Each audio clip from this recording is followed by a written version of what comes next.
And she said, I want to wish you a Merry Christmas. I said, babe, there's no holiday I'd spend without you. And she asked if this was the day that Jesus went to heaven. I said, babe, I think this is the day he was born. Ho, ho, ho, ho, ho, ho. Merry Christmas from AE Double Dudes. Ho, ho, ho, ho, ho, ho. Merry Christmas from AE Double Dudes.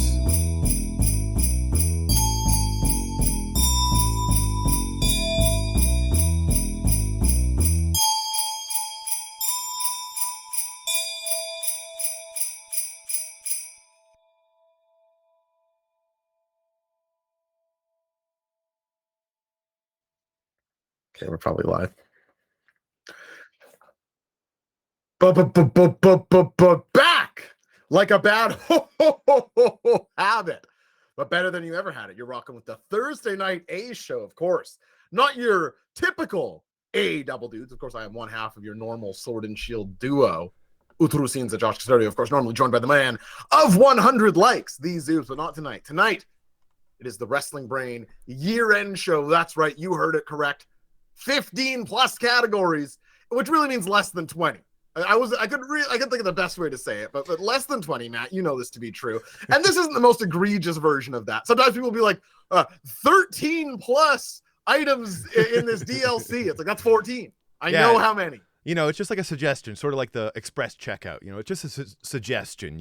If you have a full cart of groceries and the lineup's shorter, you can just go through that lineup, right? Yeah, exactly right. Okay, you just have to shove through a few old people if you have to. Good evening to the Brainiacs in the chat. A lot of Matt faces and some Matt and Josh faces filling up the chat. Matt, another beautiful song out the gate there to get us started on tonight's year-end special. Thanks for that. Oh, Merry Christmas. My voice is kind of back, so I figured I'd have to sing. And thank you, Zach Richler, for the subscribing. 14 months, what a streak that is. He's coming back. That's almost a year and a half. He's coming back. He's coming back, which he goes without saying. We don't need to get into it. But he is, you agree, he's coming back. He's on an AEW-sanctioned product. He's coming back. Danny DeRoche in the chat saying, Jamie Hayter about to put this on her back, this division on her back, and say, watch this. Yes, she is. The fantastic Jamie Hayter. A nominee for tonight for Best Female Wrestler of the Year, I think. That's the headlining category tonight, as it was the tightest race of all of them. A very tight four-way race for the Best Women's Wrestler of the Year. Matt, I know you have an out tonight. Should we get into it? Should we dive into 15-plus categories of the Best and Worst of the Year? Is there anything you want to say to the people? I just want to say I'm going to need a drink and a little bit of food during this. And so if you do want to once again play What's Matthew Eating, you actually see me for this version. I mean, you are eating right now. What's that? Yeah, you're everyone can say, what's Matthew eating? Just open your mouth wide. We could nail it. No, I'm not eating. I'm just I'm chewing gum like a baseball manager because we're in for the show tonight. The chat seems to think I'm about to rip into you. I would never. Have you seen my hat? I'm in the Christmas spirit. Me? I would not. I think, hey, you want to say, hey, let me talk for a second, and your mouth is full? On the Wednesday night program, that could get a guy beheaded. But here tonight, a day later, we're celebrating the season. I'm the Zooms today. 24 hours later. And let's be honest, a couple of No, mute it. There's no way. All right, you're going to go get food and drink? Go. Go now. Oh, Bolognese. you fuck. This is a Christmas present. I'm going to talk over the whole thing. How about that? How do you feel about that? Okay, well, I'll for the salad verse. Of course, I'll let it go. Oh no, the chat shouting out their favorite foods to the What's Matthew Eating song. Cheeseburger, linguine, beef bourguignon, tofu. Nobody thinks I could talk over the whole thing. Have you seen this program before? Pizza. unless this song is named The Zoobs, it's not gonna be able to get a word in edgewise. I want to keep rolling. Welcome back, man. You got Isn't it over yet? Carrots. Oh, God. Carrot cake. Camembert. Bring us behind the scenes. Were you just reading out foods that start with C here? It took me like Summer 5 takes because I kept forgetting Winter salad. foods. Fall salad. I don't know if you can tell, but I was running out of ideas very quickly. Shawarma. Okay, here we go. In the spirit of Christmas, Falafel. arm in arm, we'll sing the chorus Pineapple. together. Okay, we might be Golden at different delicious. times during the song, but we'll give it a Pink try. lady apple. You know, that's Follow just the me, way it's follow gonna me. be. Applesauce. Apple Jacks. What's What's Matthew eating? What's Matthew eating? What's Oh, that's it. Okay, see, we came together. If people think I'm gonna be in a, they don't. I love this time of year, Maddie. They got me read wrong. I've been having eggnog brandy since I turned on the old email out of office for work today. Was that You were 9:30 late. a.m.? You were upset. I'm like, hey, I'm good as gold, brother. I Don't. know. I'm happy you weren't upset. I'm slicker than a can of grease tonight. Hell yeah. Okay, well, thanks everyone for joining in on this special holiday edition of What's Matthew Eating. I am going to Here we take a go. bite of what is on my plate. Any second now. Any second now. I'm not gonna Okay. save you. You know, they want the. I'm not gonna shit on it, but they want the segment. They can have the segment. Oh, you can't eat something that makes no noise. Oh, it's noisy.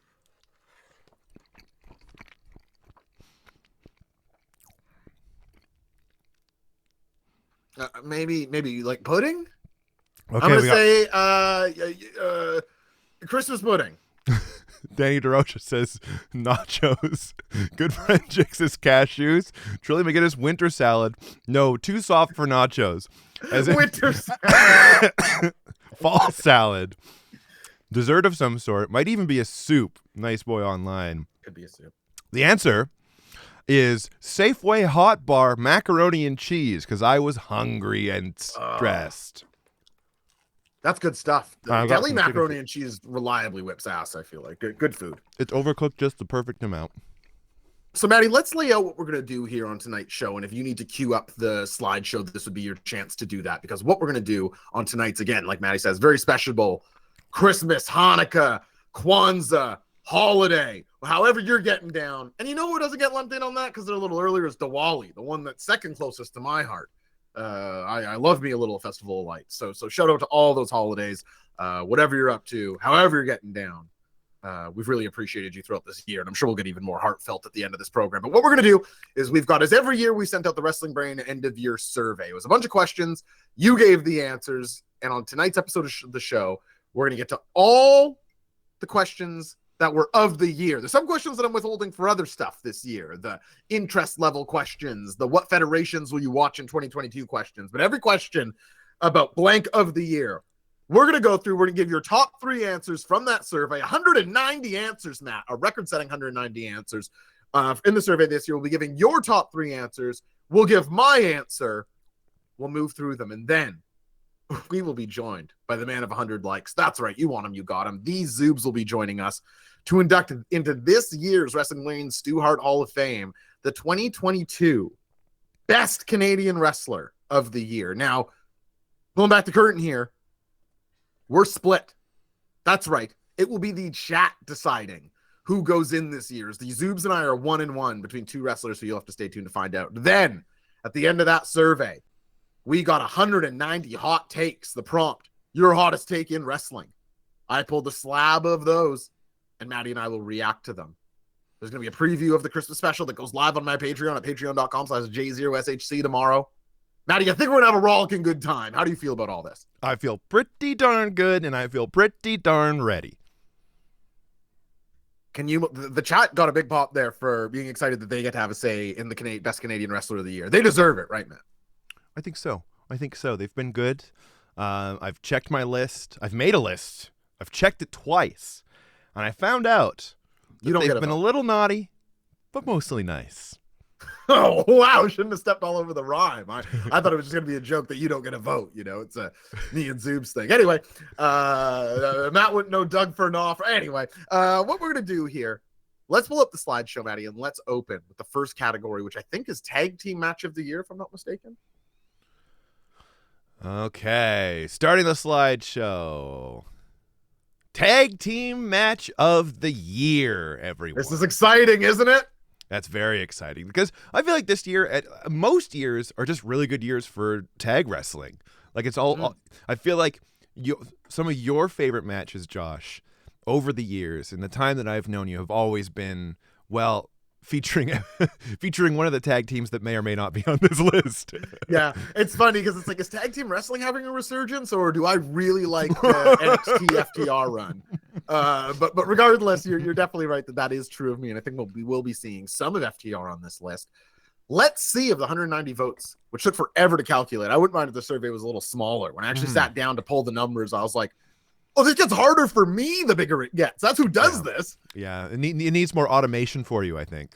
Yeah, I might under promote it next year. Just like, yeah, kind of rig it, give my answers. If we found out, number one, wow, perfectly said. I agree again. If we found out anything from the police in Vancouver trying to raise their budget, is that the data that you need doesn't require a lot of people. Don't need a lot of people at all. Okay, shall I take us through what the people say? 3, you can get 66%. Please do, Matty. Okay, so you had said, this is what the people are saying. Number 1, FTR versus the Briscoes 1. Number 2, FTR versus the Briscoes 2. And number 3, FTR versus Aussie Open. A bit strange. I guess this survey I guess came out before a certain other tag team match that may have been up here. What do you think, Josh? Well, and that's why I put this category first this year, Maddie, is because it needs to be addressed right out the gate. No other category was affected by a late game pay-per-view than this one. Of course, we're all talking about FTR Briscoes 3, many people's favorite encounters. Of course, that was not included when this survey first went out, so maybe it's just discluded, however you want to work. It couldn't get enough votes late to compete with these, so it's sitting on the couch for here. Is this roughly the matches that you thought might be in the top 3 here, Maddie? I think so. I think it just was well, here's the thing. And we'll find out later in feud, in like tag team, I guess feuds in general. Because I think this shows you how much the Brainiacs love FTR more than anything. Because I think there were, aside from FTR Briscoes, it's almost as if we were to have the perfect list, there would be FTR versus Briscoes as a feud as number 1, so you could include more. But I think it's pretty fair. I mean, like, I don't think you could look at any of these and say, that was okay. Like, these were all stellar matches. Like, these were incredible. Absolutely. You can pull up my answer and read it aloud for the people, and then I'll just sort of explain why. This is what Josh said. Prepare to be surprised. You're a little bit in here. Let me shrink you a little bit. Oh, okay. Who are you, my counselor? Okay. Okay, Dr. Melfi? All right, okay. It's FTR versus the Briscoes 2, everyone. I know you can't see the half of it, but FTR versus the Briscoes 2. Josh, why was that your favorite? For me, I think maybe, and I think viewers of the channel will know this, on whole, I could hear out the FTR Briscoes 1 is the better minute-for-minute match. In fact, I would probably even agree with that. But for me, that whole Vince McMahon senior thing about wrestling is about the moments actually is kind of how I take in wrestling. And for me, I don't know that I saw anything more electric in a match this year than the last, whenever this match becomes Jay versus Dax singles, and they're trading just real blows, and I'm not sure who's going to win as these two A-sides of a tag team have a drag-out war legitimately. I was so alive during those last 8 minutes that, and I feel like the peak is so much higher than the first one for me in those moments. That 2 was the way to go for me. Very memorable match. I'll go back and watch all 3 of these matches. I already have watched FTR 3 back. So, yeah, fantastic match, the second one. Why do you think you put it over number 3? I didn't. I just felt like in the name honor In of the spirit. survey. Okay, yeah. I do prefer 3 for the record. So do we include number 3 in next year's? Yeah, almost we should have that discussion of like the window maybe Yeah. is like December 20th to December 20th or something, or whatever Death Before Dishonor was the 13th. That could maybe be one way of doing it. Let's get to the next category here. And what did everybody think about that? Did you roughly have this list? Fruits are Edible saying he loves the alignment of this list. I got good news for you. It's a duplicated slide. Has been since 2019. It's the same show. That's if you like that, you're not being a sarcastic little monster. These are because remember Maddie, am I being grumpy at all tonight? No, look at your hat. The people seem to have forgotten. If the hat comes off, maybe I start saying, "What the alignment?" I put a lot of work in this fucking slideshow. Yeah, but Josh, the hat's on. The hat's on. You're right. You're right. Commentator of the year.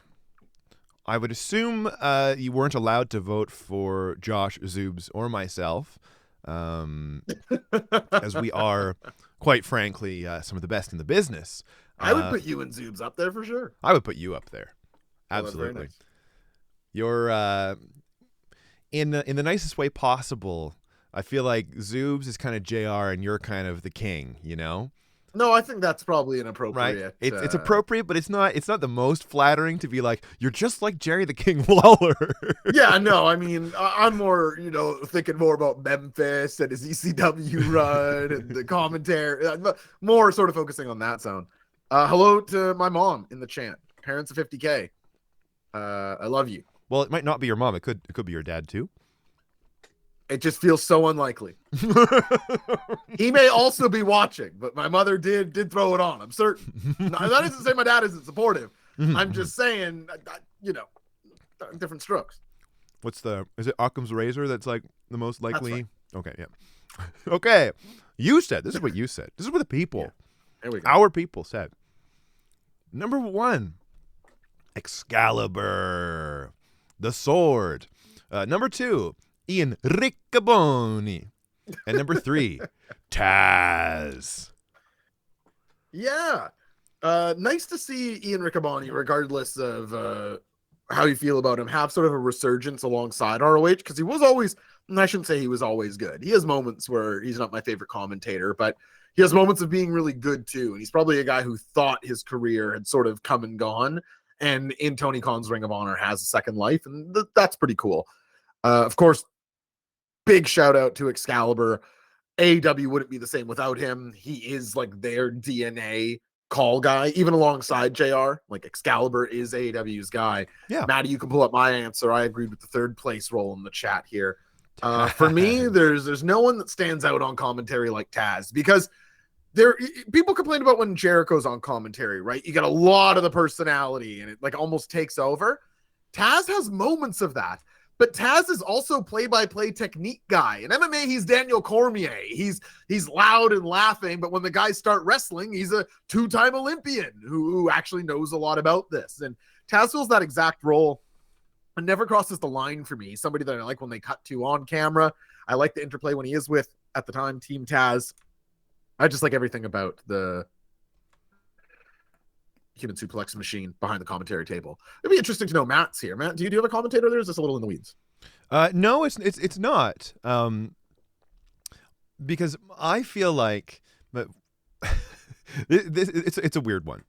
I don't know if it's even right. I could be giving you a wrong answer right now, but mine is Tony Schiavone. Tony? I think that he captures exactly what they want to capture with JR, but he's still with it. He's still like, he has all of his faculties. He understands when to be funny and when to be serious. I don't know. Every time he comes on, I much prefer when Tony Schiavone is there, just like chemistry wise. I think he's such a glue guy. Big time Tony S. Mark. You know when I really like Tony Schiavone is when they sort of steer into that he was there in the 90s WCW when they're doing the throwback stuff, when they're using I forget the name of the song, with the old TNT TBS music, and Tony's in like the orange jacket and whatever else. He can evoke that time because he was legitimately there in a way that like nostalgia plays one thing, but then it's like, nope, there's Tony Schiavone dressed the same with the same song playing. It's like, is that even nostalgia? Like it's the same thing. It's not hearkening to something. It's doing it. Mm-hmm. So yeah, I like those moments. Yeah, he just like he produces some really fun moments for me, and I think that Riccoboni and Excalibur are just very like Excalibur is great, but he's just like him and Ian Riccoboni are just very vanilla. And I think that works really well when you have Taz and when you have like the dashes and you need color. it. You couldn't have two of the You absolutely do. And he's good at and Excalibur good at speaking quickly. We love that here on the network. Yeah, people will sometimes say Excalibur himself can't keep up with the 1 to 7, but then you hear him go through like Rampage and next week's Dynamite, and it's like there's some hard names in there, man. You got to transition from like Takeshita right on into Hikaru Shida, right on into Luchasaurus at rapid speed. Mamma mia. Luchasaurus. Congratulations to Excalibur, Wrestling Brain, a commentator of the year. Does it count? If we look at you saying Taz, does that bump Taz up 1 or 2? I think the people are the network. Okay. I just get to give my opinion because I'm a narcissist and hosting the channel. This place is nothing without the Brainiacs. I think the winner is who gets the first place in the voting. I just get to be a loudmouth over top of it. Yeah, people just get to see if their answer was correct. Yeah, that's what becomes a right or wrong thing. That's exactly right.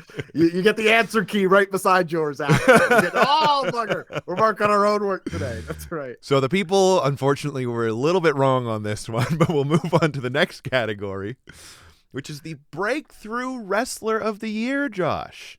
This was a fun... Yeah. So, Maddie, you know this about me, and I think long viewers of either this channel or my programs before would know that I don't like to over-parameterize questions. I like to give questions. Keep It or Kip Kid is very evocative of this. I don't know if anybody's ever noticed. If people ask for, like, expansions on the prompts, I refuse to give them. Like, the answers are sort of illuminating. Like, I like the two-way exchange.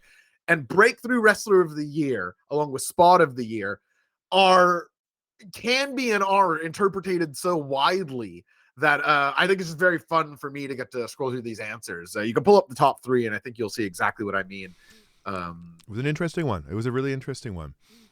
We have number 1, The Acclaimed. Number 2, Daniel Garcia. And number 3, Willow Nightingale. Very much Brainiac list, you know. Yeah. Keep it or kick it. I put Max Caster to shame on the mic last night. Keep. That's my rap. I meant to go back and watch that this morning. Keep it. Okay. Keep it. And for the road sake, I honestly didn't even consider the Acclaimed. Yeah, that's what's fun about these lists, right? Is it's like, does the tag team even count? It's like, maybe not. Enough people put them here that it was the most answered answer. And I think that tells you more than me saying, a tag team is or isn't eligible. It tells you something about the Acclaimed's undeniability that they managed to get here. I don't know about you, Josh, but it does feel like our good friend Fruits Are Edible is testing the Santa hat theory with what a did he kick. say? With a kick on your No, latest that's funny. prompt. That's actually just funny. Get it all out, people. He's got the hat on. He can't retaliate. Yeah, different guy. Different guy hosted the program today. Yeah, let's get a first time let's put my chatter. answer here, Maddie, because I didn't go with anybody. I think the people will find out that perhaps I was foreshadowing before when saying Josh's was the answer key, because he selected Konosuke Takeshita, who is, I mean, like the breaky-throughiest of breakthroughs this year. An incredible year for the Cinnabon guy. Don. The Cinnabon Don. Okay. I know he had a Cinnabon nickname, but then halfway through saying it, I was like, I don't know what it is. Yeah, he's got something here. So for me, Now, I imagine why some people didn't go Takeshita. This guy has been a champion over in DDT. He doesn't feel like a, certainly he feels maybe more of a known quantity to some than Daniel Garcia, Willow Nightingale, and the Acclaimed. And yet for me, this wasn't even a hard one. Like a breakthrough for me is someone who goes, well, I don't know who that guy is, and I can't get enough of them that year, guy or girl. Women have won this award for me before. For me, this year, that's Takeshita. I had seen, shout out to Anfield Road, who I think's in the chat, 2019's DDT Big Show, Peter Pan is headlined by a Takeshita Endo match that he put me onto, which does rule. So I had seen that match, and then I had seen him in the big tag against Sakuraba at their summer show, and then maybe one other. But this year, he became like must-see TV, the thing that would get me to tune into Rampage. I watched his match. I forget what's the gentleman's name, DDT's top champion. Alex, if you're in the chat, help me out here. But Higuchi? I'm going to feel so bad if it isn't that. But I watched him versus Takeshita this morning, or Monday morning after it happened. He's the guy that is driving me to do this that wasn't doing it before. And you're a fan, Maddie. I know that you're also, you described him once as like the archetype of in-ring wrestler that you enjoy most is Mr. Takeshita. It's fantastic to see like the different interaction or iterations though. Like Willow Nightingale could be my number one here. I felt bad not putting her because she is a wrestler that feels so important to me out the gate in a way that, again, somebody I think I had seen maybe one or two matches of before, but had not seen otherwise. And then Daniel Garcia, this is the only one on the list. Was this his year for breakthrough, or was last year his year for breakthrough? Because for me, he feels more like he broke through for me last year, although if people wanted to say his growth in the JAS is what makes Daniel Garcia a breakthrough wrestler this year, I totally get it. The Acclaimed, completely self-explanatory. Yeah. What a monster year for Max Caster and Anthony Bowens. This man is a professional. I just had an entire conversation off to the side with my wife. Hey, Caitlin. Lots of family stuff going on. They are going to some sort of Christmas tree lighting at Lafarge Lake. You know what that is, Josh? I know exactly what they're going to. Yes. Oh hell yeah! Okay, that's where they're going, and they're going. Are you with my missing little. Yeah, but I wouldn't miss this for the world, bud. Okay, all right. I feel bad. No. It's a giving wife birthday. That's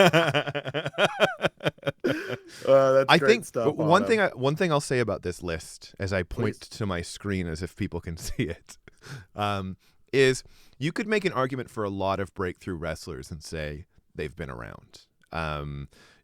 The Acclaimed have been around. They're AEW originals. Daniel Garcia has been around. Willow Nightingale hasn't been around as much. I feel like Willow Nightingale is the one where you can really say, like, I mean, she was literally just announced as All Elite this year. But it's just breakthrough is a feeling thing. Sometimes the best like statistical categories have no statistical relevance at all. And it's that's just exactly like, right. Yeah. You're knows. The basketball account, I think it's Ball Don't Stop or something like that, where this guy completely ignores all statistical categories and just says this guy's a hooper. He just names three things that they're good at. And he's like, casuals will point to his field goal efficiency, but Is they he don't usually know. right? He's always wrong. It is so funny. He's like, this is why Kobe is actually the best basketball player of all time. It's like, I don't think any people in their right mind have that argument. Congratulations to the Acclaimed, the wrestling brain, breakthrough wrestler of the year. And also worth noting, Nice Boy Online saying he also went with the Acclaimed. And if you've got juice, you've got the world. So there you go. Yo, what's up next here, Maddie? Listen, up next, we have worst booking of the year. And it's been a year of some questionable booking from our favorite company. It's also been, contrary to what you might believe with Vince McMahon leaving, fairly status quo for New York, if I do say so myself. Very status quo. Damn. A cutting criticism. It is interesting. Zoobs here is asking who killed the world. Of course, the man of 100 likes in the chat asking who killed the world. And I just wanted to know You did. Unbelievable. I just want you to know I'm a last man. Thank you for the follow. Rev Dub Green. Who killed the world, Zoobs? You did. Well, we actually don't know, but if you look at the QR code that's going to flash up on the screen in 5, It's pretty cutting edge stuff, Maddie. the amount of times I see, I just need to get this out. Again, I follow WWE because the Twitter knows that I like wrestling, and so it just incessantly shows me stuff like, wrestling, like Gigi Dolan, Mandy, Maria Gigi Kanellis. I love Toxic Attraction. And Instagram knows it. Yeah, twit. But the thing about WWE is that they're sort of existing in a similar sphere to like Marvel and Disney stuff, where the show is made just so that a line can be quoted, screenshotted, and posted. Yeah. And so the product is sort of like, oh, look, the real ones know, and it's just people looking like Nicola Glencross. What's her? Oh, she was in. Oh, geez, I can't remember her name. But like a crazy person in the background. It's like, oh, isn't that great that they're doing that? It's like, I guess. I mean, doesn't really. The results are the same. It all sucks. Status New York, Marvel, Star Wars, Disney. Yeah, Star Wars did one thing good, and that was Andor. What's that? Oh yeah, people like Andor. Andor what? Worst booking of the. Did you say Andor what at the same time as me? I did. Yeah. Oh my god! How'd you know I was gonna say Andor what? Because Zoobs isn't here, and one of us has to say it. Let's get to the worst booking of the year. Pull up that top 3. You say number 1, Wardlow's TNT title run. Number 2, Edge leaving Judgment Day. Or as I like to say, everything Judgment Day did after that. And number 3, Jeff Jarrett returns. Hard for me to argue with number 3. If I could add my personal little touch to this list here, it is that what's the one thing that happened that makes you question the direction of an entire company? And I think the answer is Jeff Jarrett returning, more so than the others. That's a steady number 3. I know that there's some people who are irony pilled and they think it's good, but I get what you mean there. I think if he was in any position but paired along Jay Lethal, who they also hate, people might feel differently about it. But it's like, oh, this act I don't like is worse. Yeah. Let's pull up my answer here. I'm Double J. It's J-E double F. It's J-A double R-E double T. That's Double J, Jeff Jarrett. That's such a good sound. Double J, Jeff Jarrett.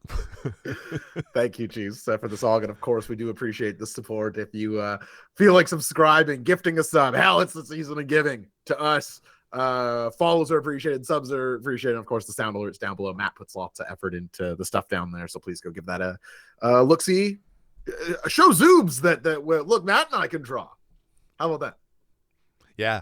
I'm waiting for the bots to sort of join. I was trying to pump up the numbers. Where's those bots? I'm bots. not 100% sure. I'm talking to the Rocks people just to see how you can juice numbers for your own gain, but they're not getting. My guy back Kazalov says here we're gonna have 10,000 followers today. Damn. All right. What did I have for worst booking, Maddie? It's not one of these 3. Wow, it's not one of these 3, but I think I might have seen it somewhere. No, I didn't see it somewhere in the chat. It's putting the NWA title on Tyrus, a guy who moves like peanut butter falling out of a Kong, if you know what I'm saying. I don't want to talk about this forever because again, I'm in the hat, Right. but I'm a guy who was more than willing to give the NWA a chance. I loved the initial run of Power. I watched it on the stream. I did content around it. I liked Ricky Starks. I liked Eddie Kingston. I liked the studio show setup. I liked the first era of the Billy Corgan owned NWA. And even though Nick Aldis isn't my guy, I understand why Billy Corgan would look at him, go, okay, feels sort of NWA, looks good, is affordable. I'm going to give him just an unbelievably long title run, and I can see what I can sort of do with that. That actually makes a certain amount of sense, even if Nick Aldis isn't my favorite guy.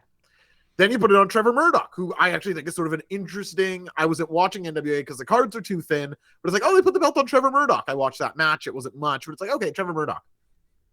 And then when I heard that from the Greg Gutfeld show over there on Fox News, who's had like sexual harassment charges, is a horrible wrestler at every point of his career, the Funkasaurus Tyrus was going to hold the 10 pounds of gold. I'm not joking. I'm not trying to like, but I'm being 100% serious here. I was like, oh, well, that's it for me in the NWA. Like, there it is. It's getting weaker. Oh, okay. There's seal. You're in the impact zone now. Pardon the pun. Like, I don't care if you sign Jesus Christ and have him against CM Punk. Like, we're over here now.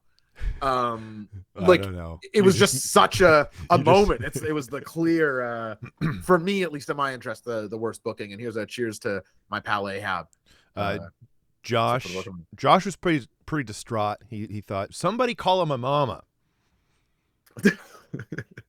Also, you roasted me, and Zoom's also sort of correctly pointing out Josh's other pick is when a tree fell in the woods. I can only give you my picks. That's Josh's. I say that is my worst booking.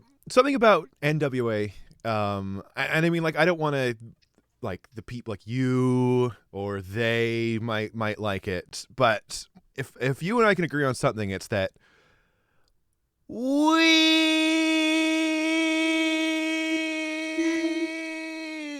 and that's a joke for my friend Josh. It's a great video, an all-time great video.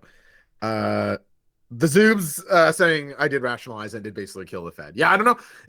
Billy Corgan is saying that the exposure from Tyrus being on Fox is like actually raised the profile. It's like, maybe that's believable. Like, or like if a dozen people are watching NWA who also watch Fox News, like I could believe 12 people is like a classic about it. It's like, whoa, what's happening? Whoa, we got some interest. So like, it was just horrible. Like Anfield Road points out, like you can't walk through the ropes. Oh, take a hit. Oh, this is a big show for that. Okay, well, for fruits. Get the next category and you can read out the first three, Maddie. Okay, the next category we have is Spot of the Year. And we're not talking about the little stain you get on your shirt when you're eating chicken wings. We're not talking about your neighbor's dog who always comes around and digs up your garden. No. We're talking in wrestling terms. Josh, how am I doing? I thought that was great. We aren't talking spot on your shirt. We are talking wrestling terms. Okay.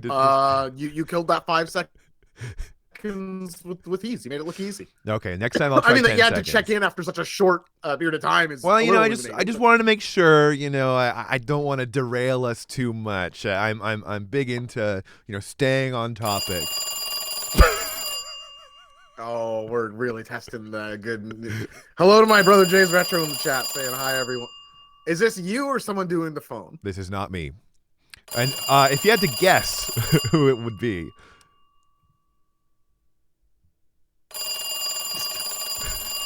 Okay, let's Josh, spot of the year. Josh, the top of your head looks a little itchy. You might want to itch it real quick. yeah, I got an itch. I might take this hat off.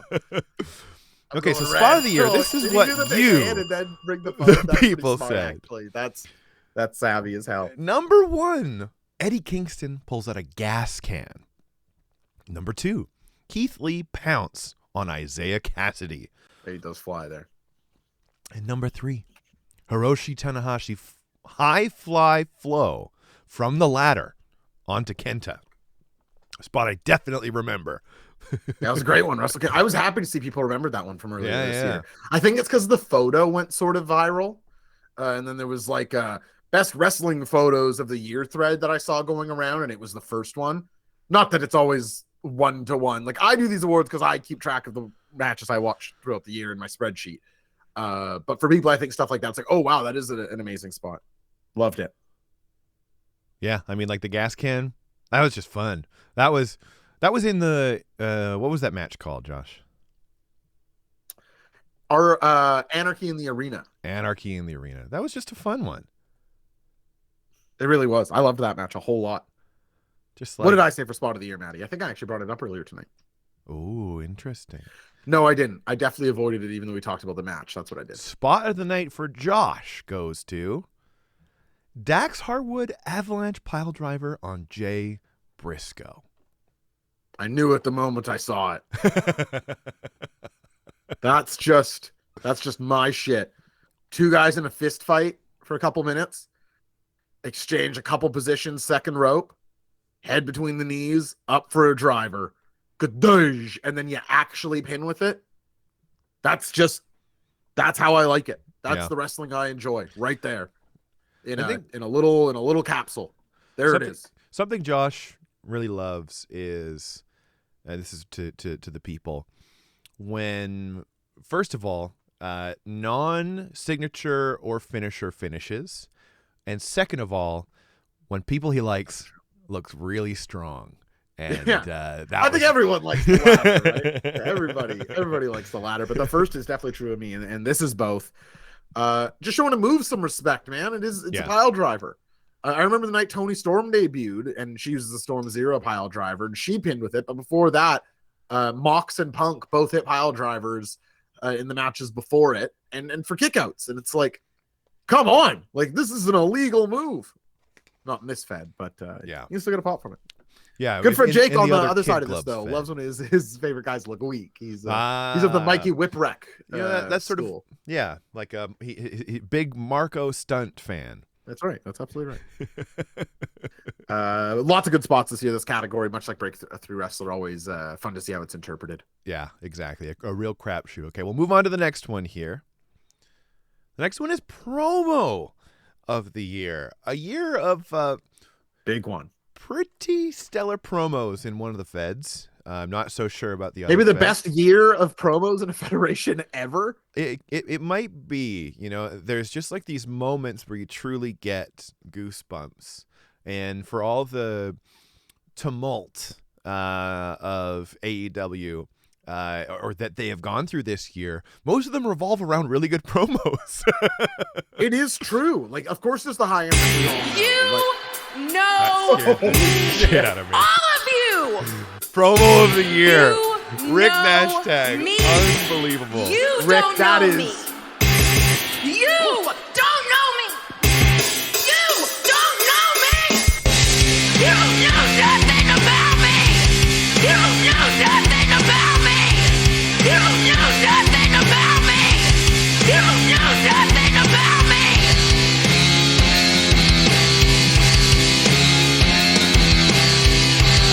Promo of the year. You know me. This is All my of favorite you. song. You I haven't heard it in a know while. me. Yeah. You don't know me.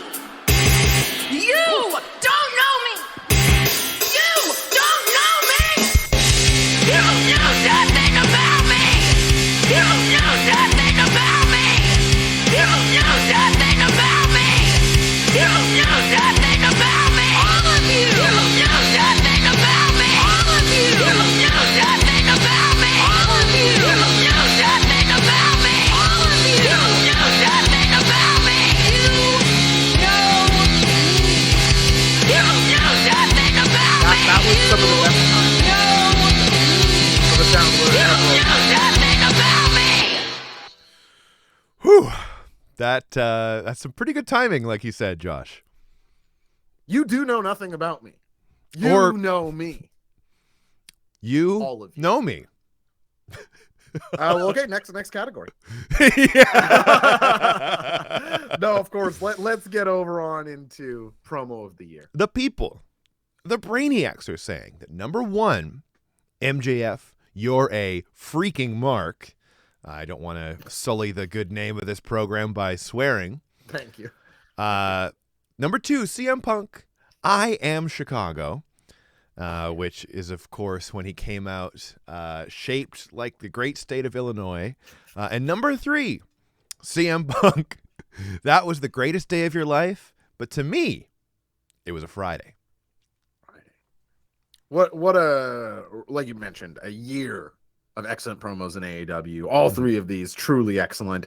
The I Am Chicago one, very memorable. Punk ending standing in the crowd after the Ace Steel fire up. Of course, him giving MJF, you know, after he made this big deal about, oh, we've met before. And then, of course, MJF's answer.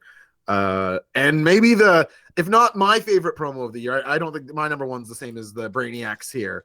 But for memorable promo of the year, for promo that's going to be in highlight packages forever, fire me, you freaking Mark. Definitely going to be number one on that list. Maddie, what did I go with on here? Bobby Burrito's correctly pointing out AEW as promo territory.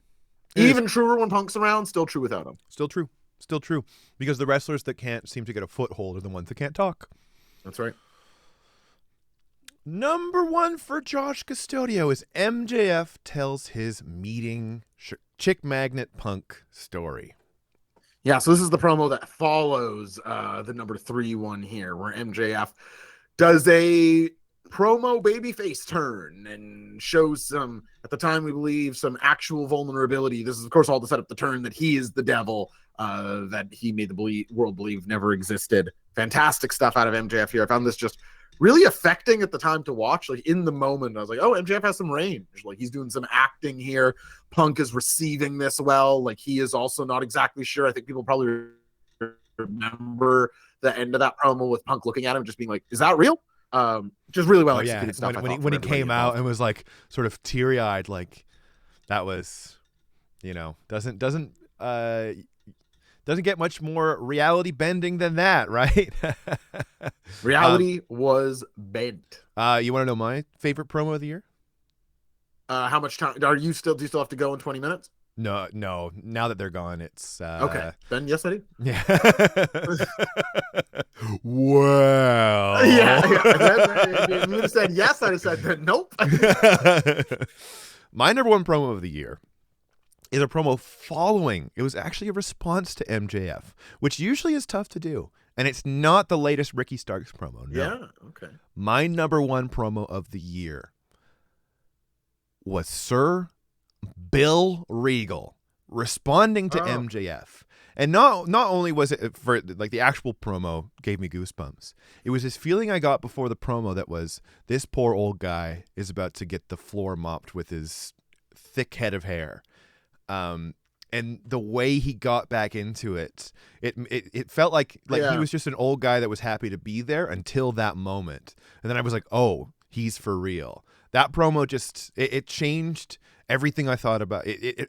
I feel like it gave so much potential momentum to BCC. They absolutely squandered it. Their pants are around their ankles and there's a little bit of poo sticking out of their butts. Ooh. But yikes. Yeah, I know. There's just a little imagery for you. But that was it for me. It was incredible. Incredible. Goosebumps. Yeah, shout out to William Regal. Short but impactful run here. My honorable mention would be Ace Steel here. The one promo. No one has a better hit rate in AEW than Ace Steel, who gave one promo and it was in contention to promo of the year. And there were votes for it. I think it probably was like 6th or 7th on the list. So shout out Ace Steel for that too. Shout out Ace Steel. That was pretty good. I didn't know what to expect when he started. And then he's just like, come on, let's fucking go. Or let's freaking go. Let's freaking go, now you'll CM. swear. Wow. Let's get that next category up. Next category we have here is the pay-per-view event of the year. Of course, this doesn't include paying $9.99 a month because you're not paying per view. You're paying for a service that has 60% of the wrestling that exists in the world. But the pay-per-view event of the year from the people. This was not a divisive category. No, it feels like a momentous occasion in the end because the people said number 1, Forbidden Door. Number 2 was another pay-per-view, and number 3 was another pay-per-view that came sort of around that same time. And I say that jokingly because I'll skip right to my friend Josh because that's the answer key. That's got to be it. There's just no way around it. Forbidden Door was some of the best wrestling you'll see with some of the most hastily put together stories that meant so much. The question is really this simple. Of all the wrestling pay-per-views this year, which one of them had the Ace versus John Moxley? And then you go, well, there was, and they go, oh, okay. Which one of them had a surprise Shibata return? And then if the person still, if they're still saying something else, you go, we're done here. You are not worth my time. You don't know nothing about me. You are not worthwhile. You know nothing about me. All of you. Forbidden Door was just so good. That's like one of the only pay-per-views I've ever seen with rewatchability. Because I'm like, did I really absorb it all? And I know people love rewatching wrestling. I get it. I do, yeah. Usually when I watch old wrestling, it's something I've never seen before because I'm not as cultured as Mr. 50K, as Oturu I am a Sinza. cultured guy. Mr. Culture. When people think pro wrestling, they think cultured. Yeah. And when I like the fine wine of wrestling. ECW. When I think of wrestling, I think, what culture? What? Okay, all right. Let's remember when they had it. Remember when they had it was a on Fed? Revolution or All Out. I couldn't believe there were other votes. Yeah, I know. Revolution, All Out. Those people might have actually been at those pay-per-views. Maybe that's why they voted for them. But Forbidden Door. Corvax 1266 putting it well here. Anytime we question the lead up to a pay-per-view, we straight up just for shorthand are like, oh, remember Forbidden Door? They can crank it out. They can do Can't it. put it any better than that. Good point. Ugh.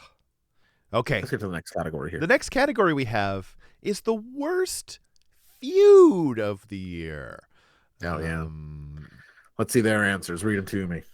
Their answers, they said Sammy and Tay versus American Top Team, a team that doesn't exist anymore. We have number 2, Jay Lethal versus Darby Allin. Of course, this precipitated the return of a certain alliterated wrestler.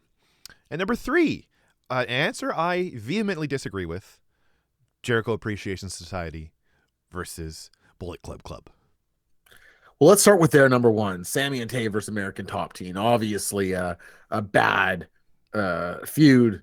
I think a few Dan Lambert highlights, but really nothing much there. Jay Lethal versus Darby, the Jeff Jarrett attachment. But Maddie, I said the same thing as them. The one you vehemently disagree with. Let's discuss why I gave worst feud of the year to the JAS versus the BCC. And we'll explain why you, not so much. You enjoyed it maybe more than us. For me, you took a crew of wrestlers that I basically couldn't be more interested in the matchups in terms of Jericho, Garcia, Brian, Claudio, Mox. Like right there, it's like, yeah, I want to see all these guys wrestle each other. Fast forward 4 months, I'm like, please God, get these guys away from each other. The rest of these people occupy the bottom of the card, and my expectations aren't high. That like I wasn't licking my chops for these combinations is why it's the worst feud of the year to me. And I think like it has some pretty good low points, right? When I say good, probably not the best word, but it has some real low points, significant low points. And that to me is maybe ignoring some of the high points that this feud had. I agree that it's gone on too long, but you have blood and guts. You have this feeling that Daniel Garcia is now a borderline main event wrestler. You're able to look at watch 2.0. They've resuscitated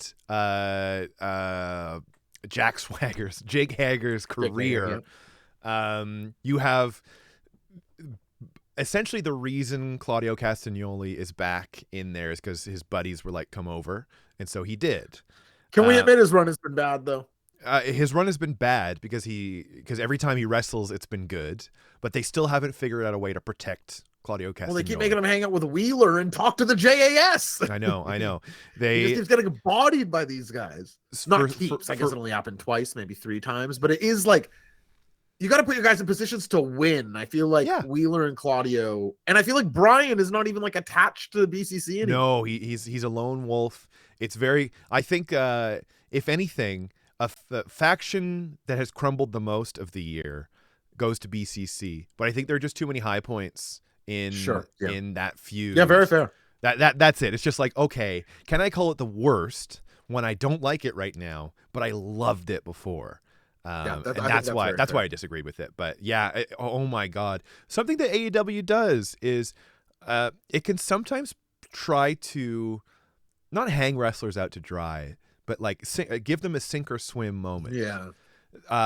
Wheeler got that a lot this year. Against Wheeler got that a lot. MJF Yeah, it's like 2.0. it's like let's see what you got. It's like, well, you've seen him, you know what you got. Do you want him to look good or do you want him to look bad? And yeah, Paul Heyman was always like ECW is the guys who suck at talking don't talk. The guys who are great at talking talk more than they wrestle. Like you minimize the weaknesses and maximize the strengths. There's a place for Wheeler Yuta on the roster.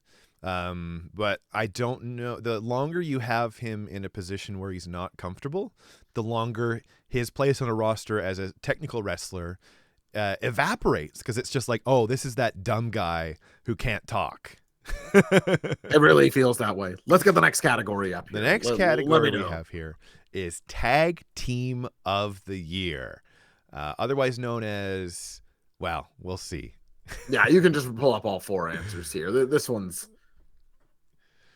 You know. I can appreciate that on an AEW dominated program that you still have a tag team from the Federation from New York on this list. Mind you, it's a team that upon further review has lost 6 different times this year while maintaining the titles.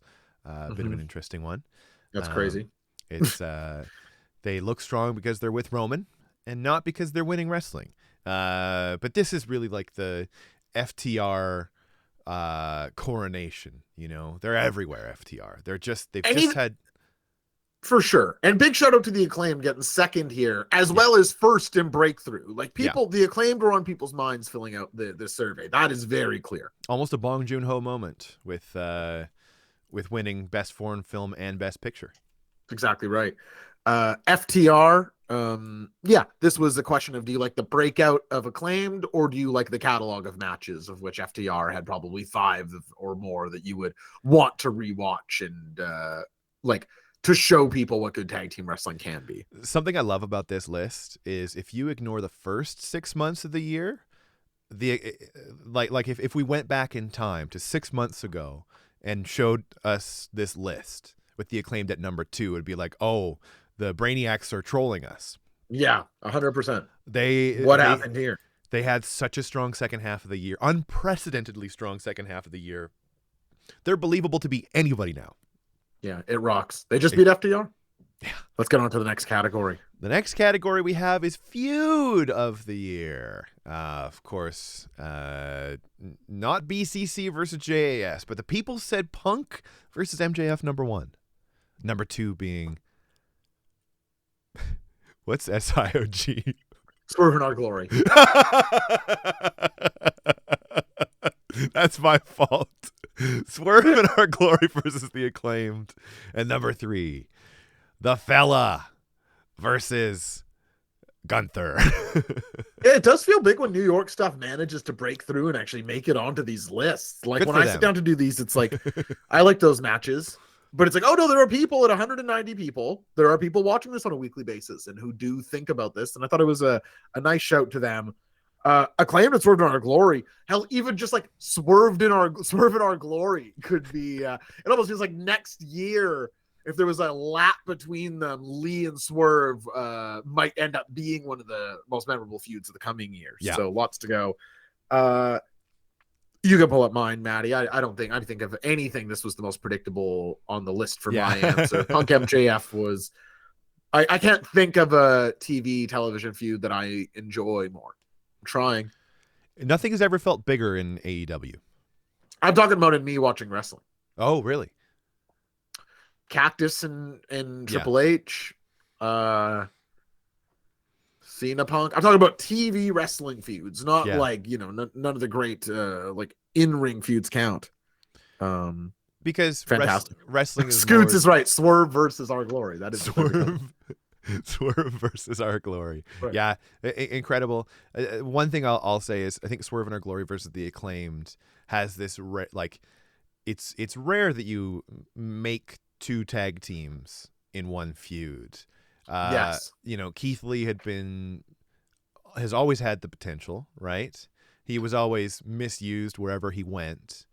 And there's just something about that feud. Everything any of those wrestlers have touched lately has been incredible. Yeah, they're dynamic rocks. My brother Marlon Phillips in the chat making prediction that next year we'll be having LA Knight and Uncle Howdy in this. Yeah. Yeah. Is that his catchphrase? No, he goes. No, I'm talking Los Angeles Night. Oh, I don't know. Yeah, he might. I think he says things in threes. So sometimes it's yeah. It could be anything. And Howdy. But big says, shout out to, of course, "Ha, Uncle ha, ha, Howdy. ha, We're big ha, fans ha, here on the ha, ha." channel. They could only get someone laughing for 3 seconds and repeat it over and over again. MJF and CM Punk is like the feud that other wrestlers should watch and try to emulate. Like it's as clear as that. Let's get to the next category. Let's get to the next one. Oh wow, Josh. It's not a category at all. What is this? Oh, a little preview, Maddie. Wow. Of the Wrestling Brain Christmas special. This is what opens. This will be live on my Patreon tomorrow. Patreon.com/J0SHC. $5 a month. Get you all of my content back there. My top 10 active wrestlers list that I put up with Mr. Ferguson. Howard Stern month. A very fun thing coming in January. And tomorrow morning, the Wrestling Brain Christmas special. Maddie, hit that video. We'll just let it play. Yeah, I don't know what it is, man. I can't get into Christmas this year. How do you do it? You have so much in your life. What does Christmas mean to you, John? Well, Christmas just means time with friends and family and loved ones. I think that's really the whole spirit of the season. And plus, who doesn't love a good present? Yeah, I just don't know if that's going to be enough for me this year, man. I'm just not feeling it. What do you think? Maybe I should go ask the rest of our friends. What do you think of that? Should I go ask some more of our friends the meaning of Christmas? I mean, if you want to. And so off I went, with John's advice saying that I had to go find out what our friends thought immediately. I took to the road to seek wisdom in those that were closest to me. Carly, you gotta help me, man. What is Christmas about to you? For me, it's putting my feet up, not going to the office, and just chilling. Time off work, eh? I don't know if that's enough for me. Carlo was making some sense. I do hate going to work, but this didn't feel like the answer. Brock, you don't tell me. What's the meaning of Christmas for you? I'm having a hard time getting into it this year. It's easy, Josh. What is it? Capitalism, baby. It's buying stuff. More. Money. Stuff. I just don't think that's enough for me. So I looked at some Christmas shit I bought. I was unmoved. Jude, I need your help. I just can't get into Christmas this year. Can you please tell me what's your secret? How do you get into Christmas? Well, I just like the decorations, how everybody sets up their tree, how everybody decorates their houses. It's just beautiful. I like all the lights and everything. The way it all looks, eh? I don't know if that's going to be enough for me. So I took a look around, looked at the lights, looked at the trees. I gotta tell you, it didn't do anything. I just don't. Santa? Oh, I didn't see you there, my boy. Santa, what are you doing here? You're basically exactly who I needed to see right now. Santa, I am struggling. I cannot find the meaning of Christmas. Santa, please tell me. What is the meaning of Christmas? It's simple, my boy. The meaning of Christmas is watching wrestling with your friends. Welcome to the Wrestling Brain Christmas special. That's tomorrow. That was so good. That's tomorrow. Patreon.com/J0SHC. The Wrestling Brain Christmas special. Fun stuff there. Check it out. All right, Maddie, let's get on to the next category here. Next category. Oh, how do we follow that up? Match of the year. That's one way of following it up. That'll Josh. do it. That'll do it. Okay, what do the people say when it comes to match of the year? Well, we have number 1, CM Punk versus MJF 2. Number 2, FTR versus Briscoes 1. And number 3, the winner, Anarchy in the Arena. It is nice to me that we have a crowd, I'll say, unpretentious enough that something like this can score. Because I thought Anarchy in the Arena saved that pay-per-view, turned its momentum around. It doesn't cross my mind when I like think of match of the year list, but when I was tallying and it was in there for so many, I got it. Like I thought it was very, and in these lists, how memorable something is counts too, right? We watched lots of great TV wrestling this year. We watched CM Punk versus Dax Harwood in singles this year. But at the end of the year, what do you remember? And that match had good stick where it sticks to you. Yeah, that's But why. 3 great picks there. Anarchy in the Arena is sort of like the reason why I've fallen back in love with wrestling. You know, it made me remember like how silly and fun it can be. Sure, yeah. And how much wrestling has helped my enjoyment of any media. It's just wonderful stuff. But what did Josh say? What did the Sword himself? Well, I'm the Sword and Shield. So is Zoobs. Okay, I thought maybe you were the Sword, he was the Shield. No, we're both the Sword and Shield. No, that's my fault. I totally forgot. Yeah. Together. Savage 12 saying June Kasai versus Despy. Yeah, that was a popular pick. I don't know how people thought that was match of the year though. I thought it was a good match. I had fun. I don't even know if it's my death match of the year. I love me some Crazy Monkey. I hope everybody saw the nude he posted today on Twitter. Hilarious stuff. A nude? I was looking at a chat for a second. Yeah, the Crazy Monkey showed his Crazy Monkey. CM Punk versus MJF 2, my match of the year. The stuff that I remember wrestling for is, you see a million great matches. I watch wrestling every day of my life. I see great matches all the time. But stakes with blow off I care about, investment, it had it all. Absolutely love CM Punk versus MJF 2. Stakes that I care about. But enough about dinner tomorrow. Okay. Plus that entrance. Come on, I'll be watching that Punk entrance for years to come. What's up next here, Matty? Okay, up next. This is going to be the worst wrestler of the year. Oh boy. We don't like being too negative here. But that said, I can't really get around worst wrestler of the year being negative. Yeah, how can I spin this? I can't, because the people said number 1. This is, it's nice to have, we were talking about before, it was kind of surprising to have some New York content. Not as surprising to have New York content on this list. No, these were, maybe not names I was necessarily expecting here. They did make me laugh. Poor Dom Mysterio. Dom Mysterio, the number 1 worst wrestler of the People's League. I don't know why he's so uncomfortable to watch doing anything. Yeah, people hate watching him. I understand this. They do not like when he's on screen. He doesn't feel comfortable, I guess. He doesn't feel comfortable. Nothing he's ever done has seemed natural or comfortable. And he's not even that young, is he? No, I think he's well, I don't know. I guess the answer is I don't know his age, but he's not like a Nick Wayne, Billy Starks, 18, 19-year-old prodigy thing. Yeah. I think he's more of a, like the Zoobs points out, a Nepo baby. Yeah. It's really interesting. It's really interesting. I don't like body shaming too, like when it comes to, say like, your Keith Lee, somebody with a big body. Big body is great. When I see somebody that doesn't look athletic in their job, it is such. It's like, okay, you got to be committed to the business, and it just doesn't feel like he's it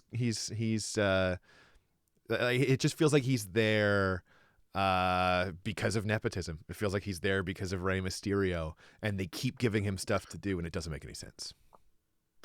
I can't believe Ronda Rousey's here. It's like, how bad is she that like years, I forgot she still wrestles. And it's like, oh, she's the worst wrestler in New York? Yeah. Wow. That is something. Ronda, what are we doing here, girl? Like Ronda Rousey, yeah, it's just like, I think 2 out of the 3 on this list don't feel like they care about wrestling. At least Jay Lethal seems to care about the business that we love so much. But Josh, unfortunately, has put Jay Lethal under the not hard for me. Every time I saw this guy this year, I was like, ugh. Every time. And people forget he sucks on screen, but they had him just backstage talking forever with Satnam and Dutt forever too. I have nothing more to say. Just no, not interested in Jay Lethal. lethal to Josh's interests. You're not kidding. Is Jay. Okay, this next category is called the Men's Wrestler of the Year. A purposely vague category because wrestling can mean anything to anybody. That's the beauty of the one true sport. Well, the people in this case have given us number 1, Jon Moxley. Gian himself. Number 2, Maxwell Jackswell Faxwell. And number 3, a guy who's had, on paper, quite the year himself. And if you've watched him at all, you would understand that he's more than just a spot wrestler. That's right. Number 3 is Will Ospreay. You were saying can mean anything to anyone. I'm just talking about people who wrestle in the men's division. The leagues, AEW, New York, New Japan. I just meant like what does wrestler mean? It like in ring or this or sure, that. Right. I see what you're saying. Wrestler could mean anything. Yeah, it really can. And this list shows this. This is 3 different ways of ending up at who was the best wrestler this year. I could make the case for each of them. Will Ospreay had something of revealing himself to be among New Japan's aces in a very real way. MJF, promo after promo, every time he was in ring, it was great. And Jon Moxley showed the world what like the definitive Iron Man workhorse performance for a federation can be and is. Set the bar for putting a promotion on your back and saying, don't worry, put me in, coach. Big fucking Mox is here to make right now. But for me, Maddie, and I explain this every year on the show, I don't think about Wrestler of the Year maybe the same way as other people do. I think some other people are like keeping score, who had the most good matches and promos, who had my interest the most times. For me, it's a categorization thing. In some ways, it's much more simple. It's whose year was this? Last year was CM Punk's year. He was only around for half of it, but it was his year, obviously. It was CM Punk's year. And you can reveal my number 1, Maddie. I thought this was MJF's year. Sorry, I stepped on you saying it. That's okay. Number 1 for Josh. MJF, a wrestler who even missed a portion of it and still came out on top for maybe myself as well. Like he is the must see. He's almost eligible for Breakthrough Wrestler of the Year, even though he's been around because as the champion. Yeah, as the champ. Just an incredible. I always see through my wrestling Twitter, through all the Federation people, anytime there's a MJF promo, people comment, couldn't he not fit to shine the Miz's shoes? And that's sort of one of those comments that makes me feel like I just don't understand the world. I don't feel... They're just on a different planet. I don't feel at one with the universe sometimes, and no better time than this. I'm not sure how you can listen to MJF speak and not think that he is the best talker now and potentially of all time. It is outstanding to see. He is the first original AEW champion made in-house, and I think he is the flag bearer for the company right now. And your interest in AEW probably rises and falls right now with his activity. And the in-ring stuff's been awesome. Despite the great feud, or not despite, but as well as the great feud with Punk, the Derby matches, and so many more this year, recently Ricky, were all stuff that I wanted to see. So MJF, my wrestler of the year. I agree with Bobby Burritos. He can be that guy who does the crossover. He can go on Good Morning America. He can go on Conan. He can go on, and do something with this. Go viral. Get clips that people want to see. Is it disrespectful to the Ocho to not have him on this list? Not really. No. It has for top 3? For top 3, yeah. I couldn't put him over Mox or MJF. I'd probably have him over Will Ospreay on mine. That's what I was thinking. I was thinking I would probably put him number 3. Half legacy and half this man cannot stop churning out good stuff. He just can't stop. Yeah. He can't stop. He's hilarious. Every time he opens his mouth on Dynamite, it's like, this guy. He's back to the list Jericho. My favorite iteration of Jericho. You just made the list. Congratulations to John Moxley. You are the Wrestling Brain Wrestler of the Year. Wow. And now we move on to our final category, and we'll get the Zoobs on deck for inducting the Stu Hart Award. Okay. Josh, could you send him the link from Twitter as I talk You got about the women's wrestler of the what? You can't see it, but it says year. I've ran out of places to put our faces. So the women's wrestler of the year, this is what the people said. And I'll start with number 3. Miyu Yamashita. Number 2, New York's own Bianca Belair. And number 1, interestingly enough, what have you done for me lately? Jamie Hayter. I think that the people in the chat, the brainiacs themselves, have always thought that Jamie Hayter could be who she is now. It's just such a vindicating moment where it's like, push this person, they can do it. Push this person, they can do it. I promise you they can do it. And she finally gets her push, long overdue. And she is so good, in my opinion, it's because of how good she is. It's because of how convincing she is that they did away.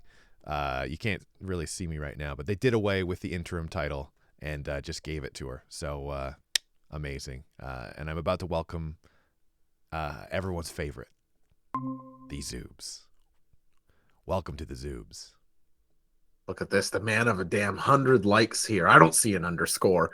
To bring in our final, maybe most prestigious, tightest voted award of the year, Women's Wrestler of the Year. Zoobs, not to put you on the spot here, do you remember who you voted for? Do you know which way the wind took you? I think I did agree with Jamie Hayter. Sort of maybe the recency bias plays into that. I would have thought maybe a little bit of Toni Storm. She had a big year. I don't know if she ever had like the crowning achievement moment. And I think that the build of Hayter over the course of the year, I think I probably did go with Jamie Hayter. Yeah. And how are you tonight, big brother? Merry Christmas. I'm good. Yeah. I'm feeling good. I'm having a blast. I love doing the year-end show. I like seeing. I think I'm less in line with the Brainiacs this year on the answers maybe than years prior. I think the number ones are my grip on the influence of consciousness just slipping away. I did see that. I think I align with you on a lot of stuff tonight. I've sort of similar to your point. You know, I think we think the same way about this. Sort of like how we think of an of the year is sort of like bigger. You can check off individual things that a person did, but it's sort of like it's a bigger picture than that. My only shout for the whole night, I don't want to overtake, was promo of the year. You're home right now. This is your fucking channel. You want to give a couple answers? No, it's not. The only one for me was promo of the year, where I was like, I wasn't represented in the voting. That's the only one. What was your promo of the year? Was it an Eddie Kingston? Is Eddie Kingston before the barbed wire match with Jericho? It's actually a sit down backstage. It's the one where he's talking about going back to old demons in like 2.5 minutes, man. He does everything. He hits every emotion. He hits it cranked to 11. That was the one when I think back to the year, like what sticks with me. And you know me, the promos, like something sticks with me. It's in there for a long time. That was the one for me that like, I think that was May, and I'm still here in December. Like, could pull it up in a second if I had to. Well, and things like that do make me wonder if the way I get votes is the most effective. Like, should I just make it multiple, like votes for the nominations? Because you get so many votes spread across Ross, MJF, Punk, that it almost doesn't leave breathing room for you. Point that out. I'm like, oh my gosh, how did I forget? Oh yeah, is that what that's called? I have an idea for us. In the month of November next year, what we do is we do a special episode where the two of you come up with the nominees for each category so we can have a vote on who and what wins. What do you guys think? Yeah, I like that idea. That might solve this issue. Sort of like I'll a leave it to Josh. besties situation. Well, more Zoob's involvement always gets 2 thumbs up from me. Zoobs, you brought up her name. I actually went off board here. I'm not in line with the top 3 again. Maddie, you can reveal my number 1 and say her name. Toni Storm. That's the name that was in my head. I felt like Thunder Rosa was a really bad title reign in hindsight. Thunder Rosa anchored this division, and I mean not in the I was the anchor. I mean she was tanking it. She was and I didn't realize it at the time. the Tony Storm run, interim as it may have been, was a massive breath of fresh air to me. My interest in the division started to spike immediately. Her in the mixed tags, you start to get title matches on TV that I'm enjoying the work rate of. Jamie has come on hot and heavy in the last little while, or at least I wish she would. But it's the long term. I feel like next year feels like more Jamie Hayter's year for me. Tony Storm rescued that division, or at least my interest in it this year. My women's wrestler of the year, no doubt. Yeah, good pick. It definitely centered the division and gave it like not so much a direction, but like you had somebody that was pushing it in the direction that I think we all wanted this to go. And it sort of puts you in a position where you can have somebody like Jamie Hayter get really organically over. And she wasn't getting like Hayter tier pops, but she was getting like good reactions, I would say, was Tony Storm. Well, Zoops, we brought you on here for the real stuff, and thank you everybody for your votes. 190 means a lot to me. I love doing these categories. I'm such a sucker for year-end lists and 10 this and best that, worst this. It's very fun to get to do one with Matt and Zoobs and all the Brainiacs. So thank you all for your involvement. Those were the categories, best and worst. And now we move on to some prestige, and that's why we bring the Zoobs on. Can you explain what it is we're going to be doing here, Zoobs, with the Wrestling Brain Stu Hart Award? Yeah, for those of you who are Canadian fans, you may know, and those of you who are Americans may not know, that every year all the journalists in Canada get together and vote on an award for who was the best athlete in Canada last year. It used to be called, I forget what it used to be called. They changed the name of it this year because turns out the guy was problematic. But we came up with our own version of it. We called it the Stu Hart Award. And I was just sort of like really curious, to go back into time. It's called the Northern Star Award now. That's it. It used to be called the Lou Marsh.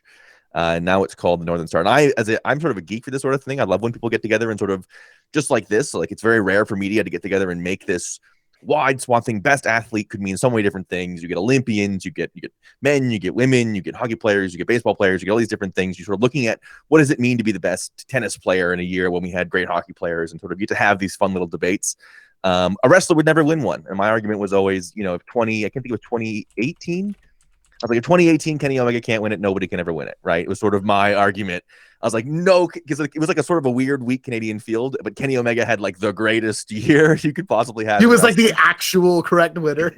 Yeah. So I sort of played this thing, and a couple of years later, it got me thinking, like, they're never going to give it to a wrestler. What if we award it to a wrestler? You, myself, and Blake Murphy, literally the biggest name in Canadian media, went back and retroactively awarded every Stu Hart Award last year on your Patreon from in the WrestleMania era. So we did from 1985 up to last year, which brings us to now, and we get to relitigate who is this year's Wrestler of the Year. I know that sometimes we're two guys, we're having fun, we're riffing, we're freelance guys. This is one where we break out the notebooks, we break out the sort of the research. You want to make sure you're getting it right, because this is very prestigious to us. We're going to have a fan vote this year. We didn't have that last time. Before we get into each of us presenting our main argument, and we'll sort of debate it back and forth and let the fans decide, I wanted to take a minute this year, because we have a little more time, to give people that weren't going to win, but people that we've seen sort of shouted out, or people that jumped out to you and I this year. Yeah. I have two in mind. If you want to go first, or I can do one. You do one, and then because I have two in mind too, so you won't cover both of mine. Perfect. 2.0 for me this year. It was there last year as well, but this year just like jumped off the screen. Those guys, the in-ring, the big work, the week-to-week funny promos, and then the extra stuff that you get as an AEW fan, the internet exclusive stuff, the Twitter promos, the videos that get uploaded after the matches. And Magic had like 3 of the best that you could possibly have of those. I thought a breakout year for those guys were absolutely captivating every time they were on screen. Only want more of them. 2.0 for me was like a huge honorable mention this year of a real breakout act. Well, and don't forget and totally agree, Zoobs, as well, the payoff of 20,000 at Arthur Ashe against Action Bronson and Hook in New York. It's a huge That's spot. a big time match. That's a Huge spot. it's a big time match, and those guys were in that this year. So yeah, add them to the resume. They were actually on my list as well. I will go on top of that and say Speedball Mike Bailey was all over GCW this year, all over the Impact X division. Impossible to give over some of the higher ranking, higher visibility people on this list, but somebody that I saw wrestle Artemis Spencer at my local, has my attention, wrestles a style that I like largely. Always rooting for the Canadian wrestler. Speedball Mike Bailey, an honorable mention for me too. Do you want to give another one here, Zoobs? Yeah, somebody that every time we do this, somebody in the chat points out that Speedball sort of had hit after hit after hit after hit. Yeah. Totally agree. Worth discussing and worth giving the nod to. This one for me, a little bit not off the board, but like not I think what people would think of originally. For me, RJ City, who I've loved online for a long time. Sort of ran in the same circles, know a lot of the same sort of Toronto comics. Has done some great stuff in like he had a great YouTube video where he does a wrestling match as stand-up. He's like testing out a wrestling match on the road, and it cuts to him at Comedy Bar saying the moves of Savage Steamboat from WrestleMania 3. He sang. It's really funny. Arm drag, elbows. Exactly right. Double drop kicks, and you're sort of pausing for the crowd to laugh. But like being a fan of his online for the last 3, 4, 5 years, really seeing him find it this year, seeing it click. I know last year he was doing WWE like pre and post show stuff, like really weird. Like he's a niche guy. It's a weird thing, but like, man, has he ever found a hit with Hey EW? I love that show every week. And like really to me, like scratches an itch that I didn't know I had, sort of guy. So I wanted to shout out RJ, who have been rooting for a long time, and you're like one of those guys that you're like, and I love him, and I don't know if I've ever seen him wrestle or if I ever even care to. And it's like this year he finally hit the like he doesn't even have to. He's like an absolute stud at this thing that he's done. So they should start a feud on AEW. Yeah, it breaks out onto one Dynamite, and then he wrestles that pay-per-view and loses. That should happen before he comes and goes in AEW, in my opinion. Not a bad idea. So for me, Zoobs, it's like there are so many times in wrestling when people try to parallel one another, and you're like, okay, not easy to work in tandem. You think of people like the Golden Lovers, Kenny and Coda, able to work in absolute unison. And with Uncle Howdy, we managed to find an act that was able to do the exact opposite and split one brain operating as two. It isn't Bray Wyatt. Uncle Howdy, while Canadian, is not Bray Wyatt. He's no, of course I'm teasing. I wanted to shout out Renee Paquette in a RJ City sort of role. A massive year for Renee, who I think we're both big fans of. And then you hear how frustrated she was under the New York system and unable to let her talents fly. It's easy to root for the Zoobs' former co-worker, and it was obvious that the crowd reacts to her every time. So big shout out to Renee Paquette. Tons of other names you could go here. Bobby Burrito shouting out Christian, a fantastic pick. Of course, Josh Alexander holding the Impact title for most of the year. Lots of directions you can go, but Zoobs, who should go first here in terms of presenting who they would give the award to? I'll leave that up to you. And a good shout, Christian. If he had stayed healthy, I think not hard to see like a huge year for Christian. Absolutely. I'll lead off here, Zoobs. Yeah. Pro wrestling is about a bunch of things: the entrances, the matches, the moments, the shoot interviews. Of course, number one, the shoot interviews. But doing the impossible is sometimes something that only happens in wrestling. And this year, one man did the impossible. He took the Roman Reigns title scene and he made it interesting. Now, you have to consider what this means. In the middle, Bryan Danielson couldn't do it. Cesaro couldn't do it. They have had Roman Reigns on this 2-year reign of doom wrestle anyone with any sort of over, and it's John Cena, everyone. And it's been Drek. Besides, oddly enough, now Logan Paul.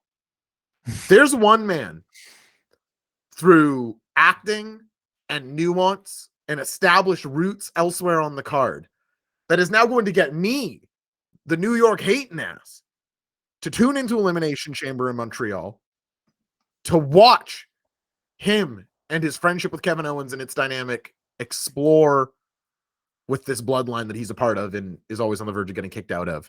Mm-hmm. It is astonishing to me that it's taken this long for the cusp of a Sami Zayn title reign babyface emergence. It has been right there since 2012 in Ring of Honor.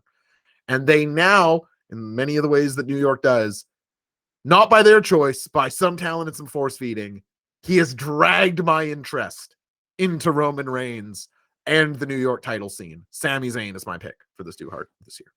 Awesome. Awesome. And I want to say Sammy had won it with that great NXT run not too many years back. I can't remember. He is a past winner for sure. Sorry, also in brief, held the IC title earlier this year. They changed the belt and had that fantastic match with Johnny Knoxville at WrestleMania. Awesome. Yes, we gave it to Sammy in 2014.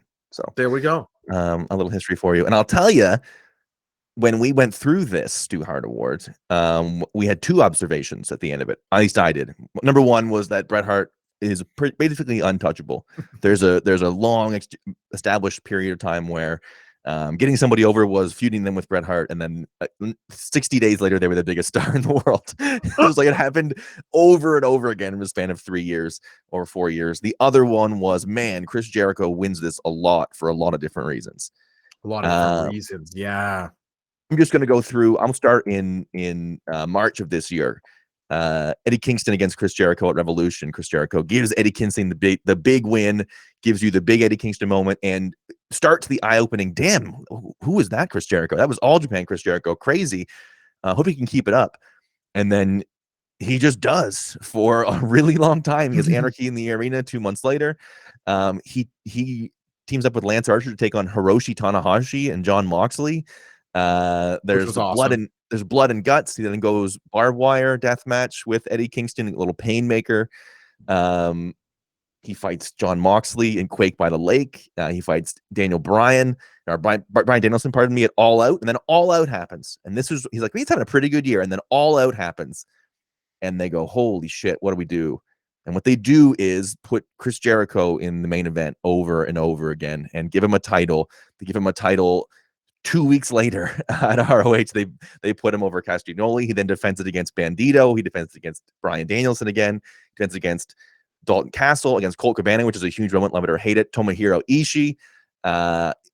He has the four-way with against Danielson and Castagnoli and Sammy Guevara, all while also giving us the Dan Garcia feud, making that a big thing, getting Dan Garcia to a next level, giving time to 2.0. Really just building out people I'm a wizard, I'm the painmaker, like thing Ocho. after thing, the Ocho. Jake Hager has never been more popular. People are just in his sphere, and it feels better now. We're 3 months out of it. It's easy to forget. September, October, November was like, what the fuck is happening here? And week in, week out, it was like Jericho had a banger main event, like Jericho Mox. If we did a Dynamite only best matches, I think it would make some people's lists, or it should. Mm-hmm. You had people this year talking, man, he really cemented himself in my all-time rankings. He's got to be considered. He's among the greats now to me. The very last thing on this list is he loses to Action Andretti. He has this whole year, and then he loses to Action Andretti. Similar, I think, to what makes FTR the tag team of the year. Of like, they had this incredible dominant run, and then they lose at the end twice. It's important. The losses, when you look at this, it's easy to in the moment you go, oh man, my guy lost. And you look at it in a bigger picture, and you go, losing in that spot is such a stroke of genius. Oh no! Keep your eyes on me. I said you're holding back. She said, wait, is that a guy? With me. This woman is my destiny. She said, oh, shut up, baby. That's how it's obvious. Oh, unmistakable. We were victims of the night. A physical, chemical, on the side. Dancing by It's a theme, Josh. You noticed the song is way too long? That sense of humor is twice as favorable. But I like how the only one that's not too long is this one. This one is the perfect leg. Don't you dare look back. Keep your eyes on me. I said you're holding back. She said, shut up. Come on, everybody. Dance with me. This woman is my destiny. She said, oh, shut up. Dance with me. All right. Are you having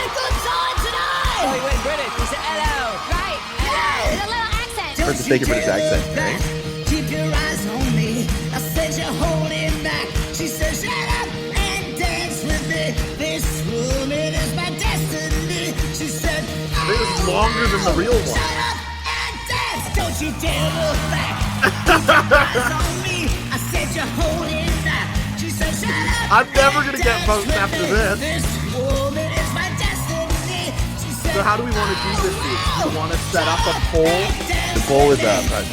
What are we gonna do? Toss?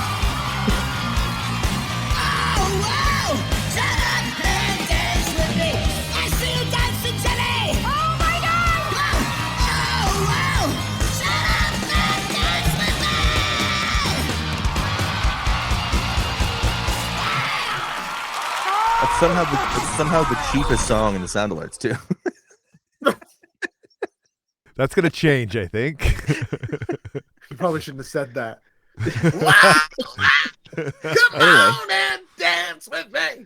The poll is up. We'll keep talking it through. I will say a great point to your end, and I think pretty representative of how I feel about things as well. Is sort of when I look back at 2022 in WWE, the only thing I'll think of, other than somehow the most undercovered story, Vince McMahon left WWE this year. Like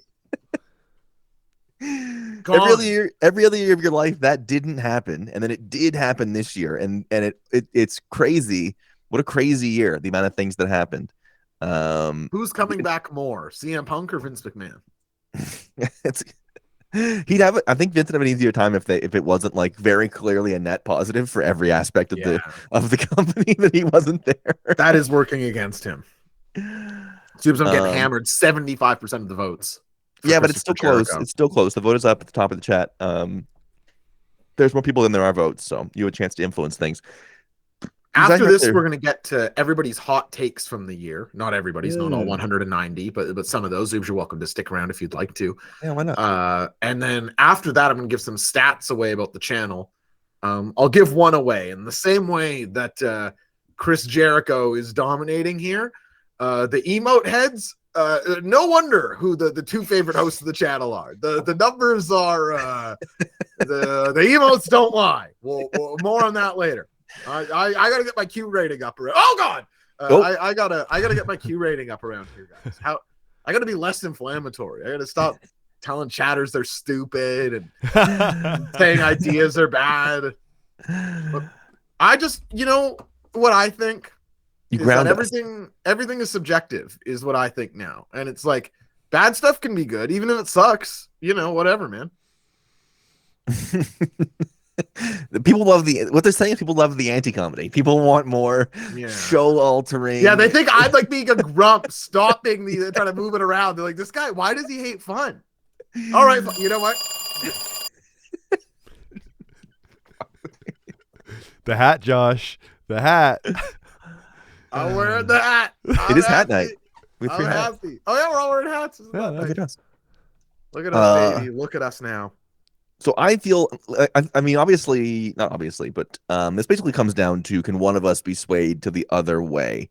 And I feel like, not that Jericho's lost momentum, because a week ago people were like crying, laughing on the timeline at Jericho again, and it's countless little funny promos and little funny things. So I feel pretty steadfast in Jericho. I do want to give a kudos to like.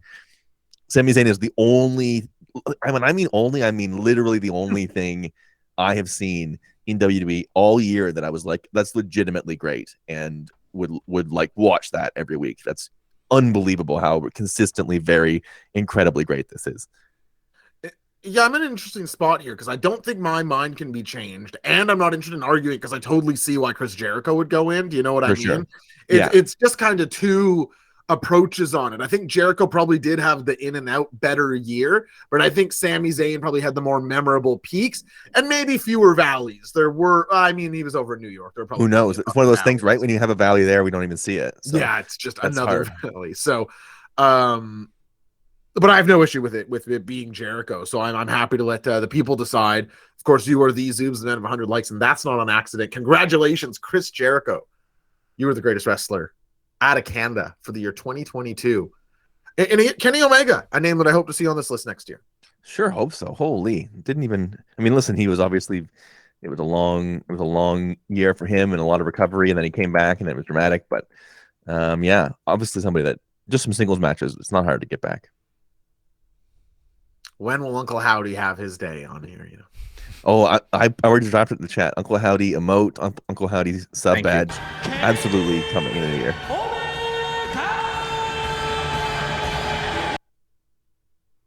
Only other thing I'll end with is on our survey last year.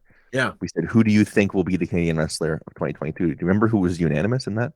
No, Zoobs. I hope you do. I hope you're not just saying, well, Kyle O'Reilly. Who good friend Jake shouting out here. Great. I really hope we get there next year. Of course, derailed by injury, but he was on track for a great year before that. Yeah. Great shout out. Who do people think it'll be next year? Yeah, throw it in there. Who do you think it'll be next year? Jericho winning again. Last one in 2019 when he started this company out. Yeah, Maddie's right. Kenny's probably in the running. I would say Sammy could be Sammy's year next year. Man, if they give us Kenny Punk next year, that's pretty easy. Well, then it'll be CM Punk. Even for Canadian, he'll be Canadian made Punk. It'll just be every award he gets. People think Women's Sammy. Breakthrough tag I team. I saw it floating around a little bit in the chat that if the Sammy thing follows through, he has a huge chance of being the biggest. Like, right, if it continues into next year and he wins, or it really becomes like a pop off moment, I think he has a good chance as well. Because like, always a big if in New York, but yeah, of course. Yeah, if he gets a title run and then isn't immediately squashed into the earth, sure. I am Ahab shouting out Kenny, Sever saying Sammy, good friend Jake saying Sammy or Kenny. Trilly McGinnis a little off board here with Kevin Owens, which I think, yeah, definitely in play. Condensa correct. CM Punk would be the Canadian version. I fucked it up. Yeah, CM Punk. It's right there. KO could be Kenny Omega too, though. That's true. I mean, no one's going to think Kenny Omega's great after, a 2-minute match with the Punk Man where he just eats a GTS and then taps out to the Anaconda device. Right. Oh, he's tapping for so long and Punk's just, and then the Young Bucks try and pry off, but their weak little arms can't do. Oh, they're trying to reach in. He's still got the vice on. It's Ace Steel. Boom. He's knocked out both Young Bucks. Oh, no. They have glass jaws. One shot from the right and one from the left in the hands of Ace Steel. Both. Kenny's still tapping. Like, who's gonna think it's Kenny Omega's year when that happens? It would be tough. Right. Or it the would Bucks. be tough. Yeah, it would be tough, I have to admit. Yeah. I'm trying to picture Uncle Howdy, I say. I have to stop this. I'm being so poisoned by Uncle Howdy. It's the only thing I think is funny anymore. God. Oh, now we're talking. Stop the poo flavored one. Thank you, Rick. Bugs. Stop the poo flavored one. Oh, here, I'm going to filled with bugs. Stop the poo flavored one. Bub filled with bugs. Stop the poo flavored one. Bub filled with bugs. Stop the poo flavored one. Bub filled with bugs. Stop the poo flavored one. Bub filled with bugs. Stop the poo flavored one. Bub filled with bugs. Stop the poo flavored one. Bub filled with bugs. If I was an M&M, I'd be like, stop the poo flavored one.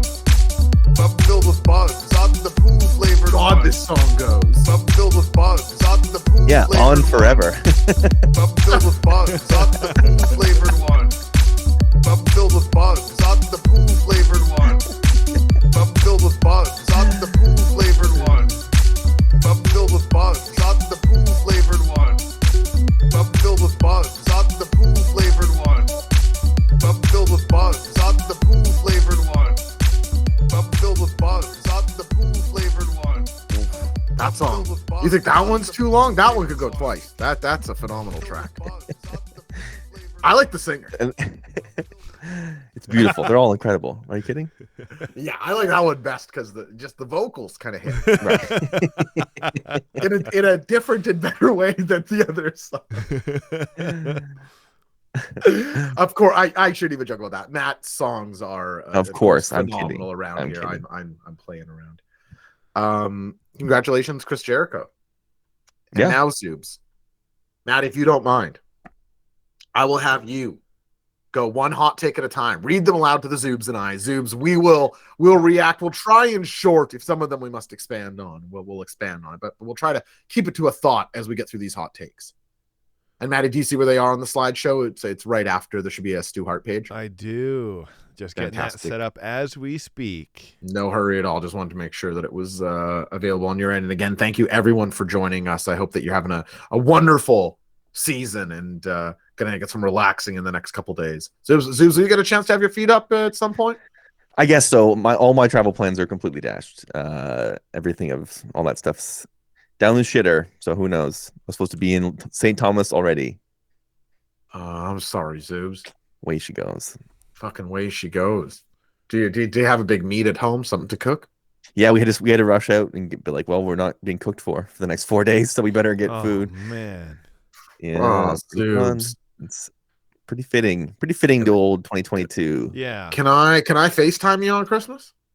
You can call me on Christmas, sure. Look at that. You got it. He agreed on here. Can't send it to voicemail. If he does, I get to say it on the dudes next week. Let's get to some of these hot takes, Zoobs. I must say, people with maybe a worse grasp than years past on what, or at least people want to tell a joke there. It's like, I can't do anything here with this. This isn't, I think people think I'll see like a joke ballad. It breaks them out by answer. Like I'm not getting a whole row of them. It's just 190 things and like one. It's like okay.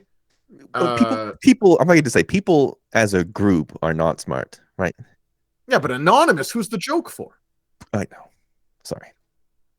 It's bound anyway, to happen. Still some hot takes in here. Okay. First hot take. Roman Reigns' title reign has been good overall for WWE. For WWE. For WWE. I can maybe agree with that. I don't know. For me, the discourse around the Roman one, and I don't watch the show, so it's really hard for me to have a thing that I care. Is like, are we sure? Are you sure that it's better in somebody else's hands? Right? It's like, is it sure? Is there somebody? Because if it's not Roman, it's going to be Seth Rollins. I got news for you. Yeah, that's the thing. And a long title reign You is. sit here and be like, it should be a workhorse, 5-star. It's not going to happen. Which is where the for WWE comes in here, right? So it's like it would be Seth Rollins is the other guy that it would be. And thank you to our pal Gumby Deals Crimes for the subscription. It went off during poo flavored one made of bugs. So thank you very much and nice to see you, Gumby. I also forgot I wanted to get the chat. Maddie, can you get the 1 to 7 song ready? Oh. After every hot take, I want a spice level 1 to 7. Oh, 1 being cold, 7 being fire, and that could be interpreted however you like. Maddie, do you have the 1 to 7 song handy? I do. Yeah. Here we go. Let her rip. 1, 2, 3, 4, 5, 6, 7. Come on. 1, 2, 3, 4, 5, 6, 7. Come on. Looks like a average of 3.25 for this first take. Let's get to the next one. Not a very hot one there, Zeus. People not liking it. Pretty low. The next one we have. A good hot take has to make you go like, ooh, and you can see the truth in it. I think last year we had some good hot takes where you were legitimately like, well, I hate this. Okay. This next one reads that AEW has lost its magic and is for the most part skippable. That's pretty spicy. Pretty spicy. I can agree that it has lost its magic if that means the honeymoon phase is over. Like I'm willing to say that. But for me, the most part skippable. Again, I would defy anyone who says that to tell me the better wrestling television show. Right. There's no better wrestling show, that's for sure. That's no question. This one comes down to like, are you somebody that is going to watch the best wrestling show no matter what that happens to be? Or do you need the best wrestling show to hit a certain level of excitement for you to watch it every week? That's you. Versus a sporting event, versus a TV show, versus whatever. So Dynamite could get worse by exponents of 4 figures. And the Zooms would be off enjoying his life, and I'd be here with a gray beard, being like, "Can you believe what the fuck they got fucking Ricky Starks doing? This guy had so much fucking promise." Boy, oh boy. I do appreciate how you turn into the Sandman at some point in your life. Can you believe this garbage? I'm so glad you asked me. Looks like the chat hates this one. Looks like a 6. Lots of people saying not spicy, just dumb. For skippable, for the most part, skippable is it's a little silly to me. Yeah, it's a little silly. I don't think so. If you don't like wrestling, then you don't have to watch the show. But like, if you like wrestling, to your point, Josh, if you like wrestling, it's like better than a show has been in as long as I can possibly remember. And the highs that it's hit, you're like, I can't believe this is happening. Is how you react to this show. So, pretty spicy. Can't wait to play the game Spicy or Dumb after this segment is over. Okay, next one we have. Hook isn't nearly as good as the hype. Good is an interesting word there. Because I think people mostly just think he's cool and hot. No, Josh, no, put it back. It's Christmas. It's Christmas, Josh. What does this mean? Isn't as good as the hype? The hype is entirely in line with like what we've seen of him. Like, how would you even know? I hate this one. So this almost to me is what qualifies it as exactly what you asked for. Right? You asked for hot takes that would make you take your hat off and say fuck, which is what you've been handed, correct? You got me dead to rights as always, Zooms. The Zooms could shoot an arrow and hit me right in the middle. Gumby, I love Gumby calling this comment homophobic and saying if you agree with this, you're alienating queers. Yeah. Who am I to argue? Agreed.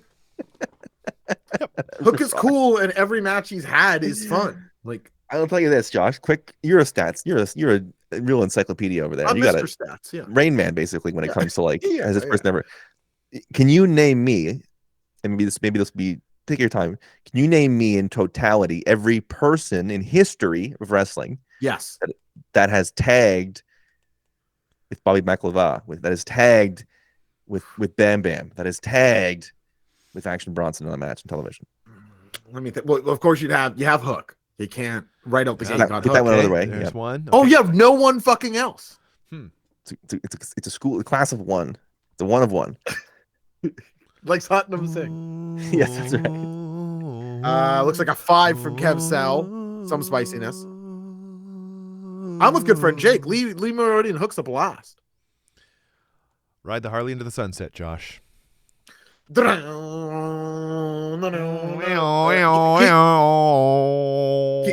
keep it or kick it. This statement: Action Bronson could hang with me on the mic, rapping. Kick. Close though. Not sure if keeping that makes it a compliment to you. He couldn't. I feel like it does, right? If you're like, Action Bronson could hang, that makes it a compliment to you. I think it's nicer to say kick. You'd put him under the ground. Right, yeah. I think you'd bury him. Let's keep calling him out until he comes on. That's yeah, there we go. I'll fight him, sure. Okay, give me this next one here, Matty. Hook isn't as good as the hype. What's up next here? Okay, let's see if we can get the Santa hat back on Josh's head. Okay. Hook was on fire, and they wasted it. Oh boy. What's up with the hook? What's with the people using this question to get all their Hook takes out? They waited the other 15. They want Hook to be champion? Yeah. You can't do what they were doing with Hook forever. You can't be 2 full years if he doesn't say anything or do anything. And also, I'll take my Santa hat off for a second. Yeah, and by the way, Josh, he is champion. We covered this too. We covered this. I think, Josh, you mentioned it. People were saying they've wasted Hook. They've wasted a Hook. Why aren't they using Hook? And then the second Hook comes back. It's the biggest pop we've heard in months, weeks maybe. It's no good. This one sucks. Hook was on fire, and they put him to the side, and they came back, and he was more on fire now than he was. Hook is He's a great. good hot takes because I'm like, ugh. Yeah, Hook is He's so helping. hot. They need him to help Jungle Boy. That's where like you realize He's career rehabbing Jungle Jack. Here comes Hook. Yeah. Lending overness. Jack Perry seems so much cooler now. He's like, oh yeah, he's young too. I guess they're pretty similar. Yeah, sure. Let's get to the next one here. Next one we have. Sheeta is the most underused talent in AEW, and that includes Timely. Miro, FTR, etc. Timely. It's a timely one. The we most- just extolled her virtues. The most underused. Now, somebody who has been on TV lately and throughout the year. I just don't think this is a very spicy one. This one is butter chicken at the local pizza joint. Well, in order to determine its spiciness, I feel like we have to determine who are the most underused talents. It's a great rating scale. Is it Miro? Is it Eddie Kingston? Who are we viewing as the most underused talent, if not Sheeta? Miro. Yeah. The Redeemer. Or We FTR. had the etc. report that Miro's been pulling the doesn't work for me brother card lately, and that's why he hasn't been on TV. And who could blame Tony Khan? Apparently Lana was out there being like, well, anyone goes back to WWE anyway. It's like, if you hear that, it's like, okay, well, like Dave Meltzer said, it's like, well, why would Tony Khan push him? It's like, that's exactly right. Like, why would he?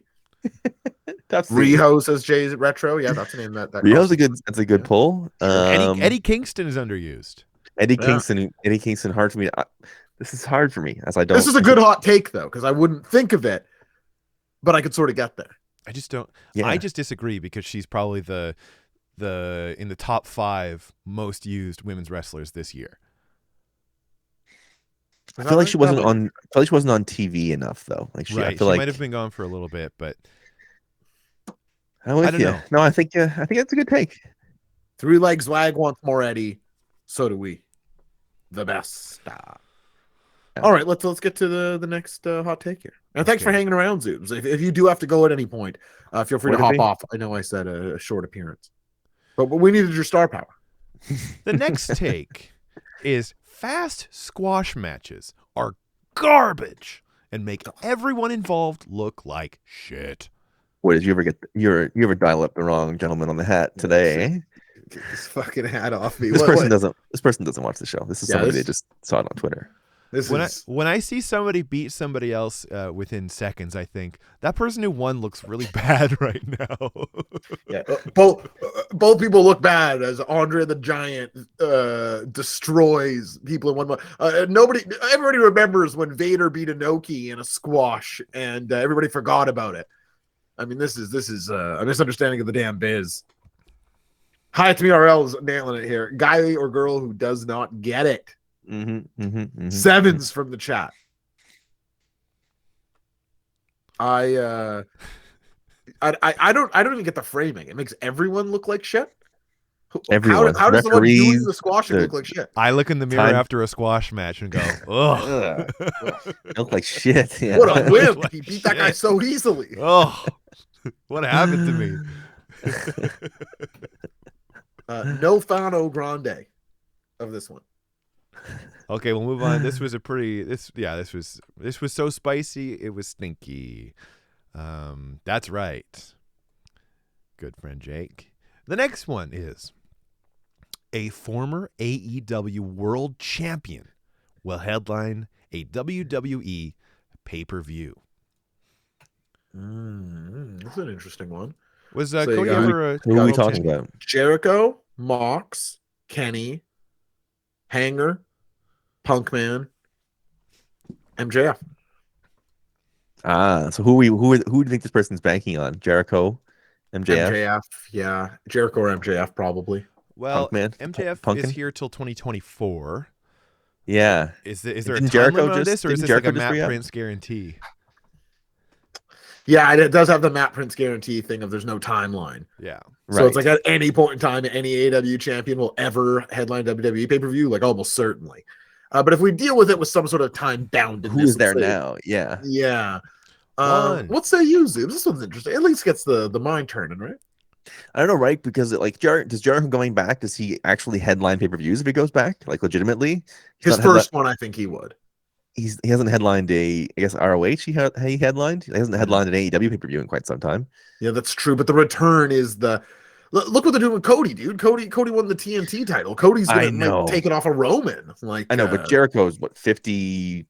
Like when is he? How old is Chris Jericho going to be when he's back in WWE? In his 70s, I think. So that's my thing with that. Isn't he like in his 50s? Isn't he very, very old? This is a good take to me. Whatever. Okay. 52. So he's 55 when he goes back and he's headlining pay-per-views. I don't see it. So here's what he sounds like then. Yeah, man. Shut up and dance with me. Okay. Riho, Britt, Hayter, Tony, Rosa, if we're talking women's title. Hayter. Yeah, I guess so. I guess MJF. I could see MJF doing it, frankly. I mean, Hayter is the best women's wrestler in the world. And if Punk goes back, do you think he could headline in one of their, yeah, of course, WrestleMania Backlash or something?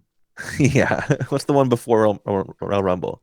I think it's that'd be Fastlane Road Hell in Cell. Yeah. Yeah. Road the one's named after a match is what you got to do. Yeah, they got to do one a tag team match. Just call it tag team. WWE presents tag team. Great Balls of Fire. Yeah. Over the Limit. Whatever. Hey, Over the Limit. I mean, that's who had good pay-per-view names was FMW. That's who's got the pay-per-view names. They're all psychotic. It's like FMW presents Never Ending Weekend Infinity. And it's just like a picture of Onita on fire on the cover of it. It's like, this is going to rule, obviously. FMW with dimensional interchange. It's like, yes. Sick federation. All right, let's get the next one up here, Maddie. Okay, the next hot take we have. Ronda Rousey would actually be interesting if she wrestled only men. Ronda Rousey sucks, man. I don't know what to tell you. She sucks. She sucks. I would free yourself of the I could make Ronda good if I could fix her. I could fix her. Let it go. She doesn't want to do it. She sucks, man. Sorry. Ben. You know what I call her, Zoobs? Haunch a house. That's what the Brazilians call it. I thought you were gonna say Ronda Lousy. So okay. Oh, wow. Ronda Lousy. I mean, Haunted Housey, because I don't want anything to do with it.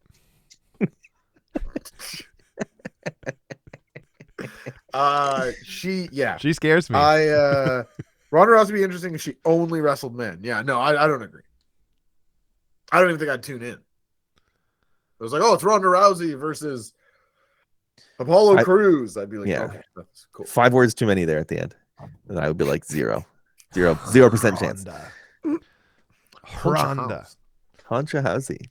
Haunted Housey.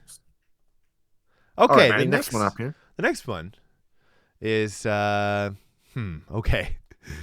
So somebody wanted to spice things up by saying Eddie Kingston matches are underwhelming. Next. Kicked off. If you're watching, leave.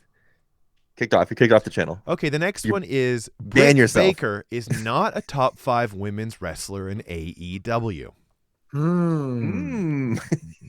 Okay, so Hayter, Storm, Willow, Jade, Sheeta. Yeah. Sure. And Statlander, maybe. She's good. Yeah, I can agree with this. I could even go like the hot take here might be top 10.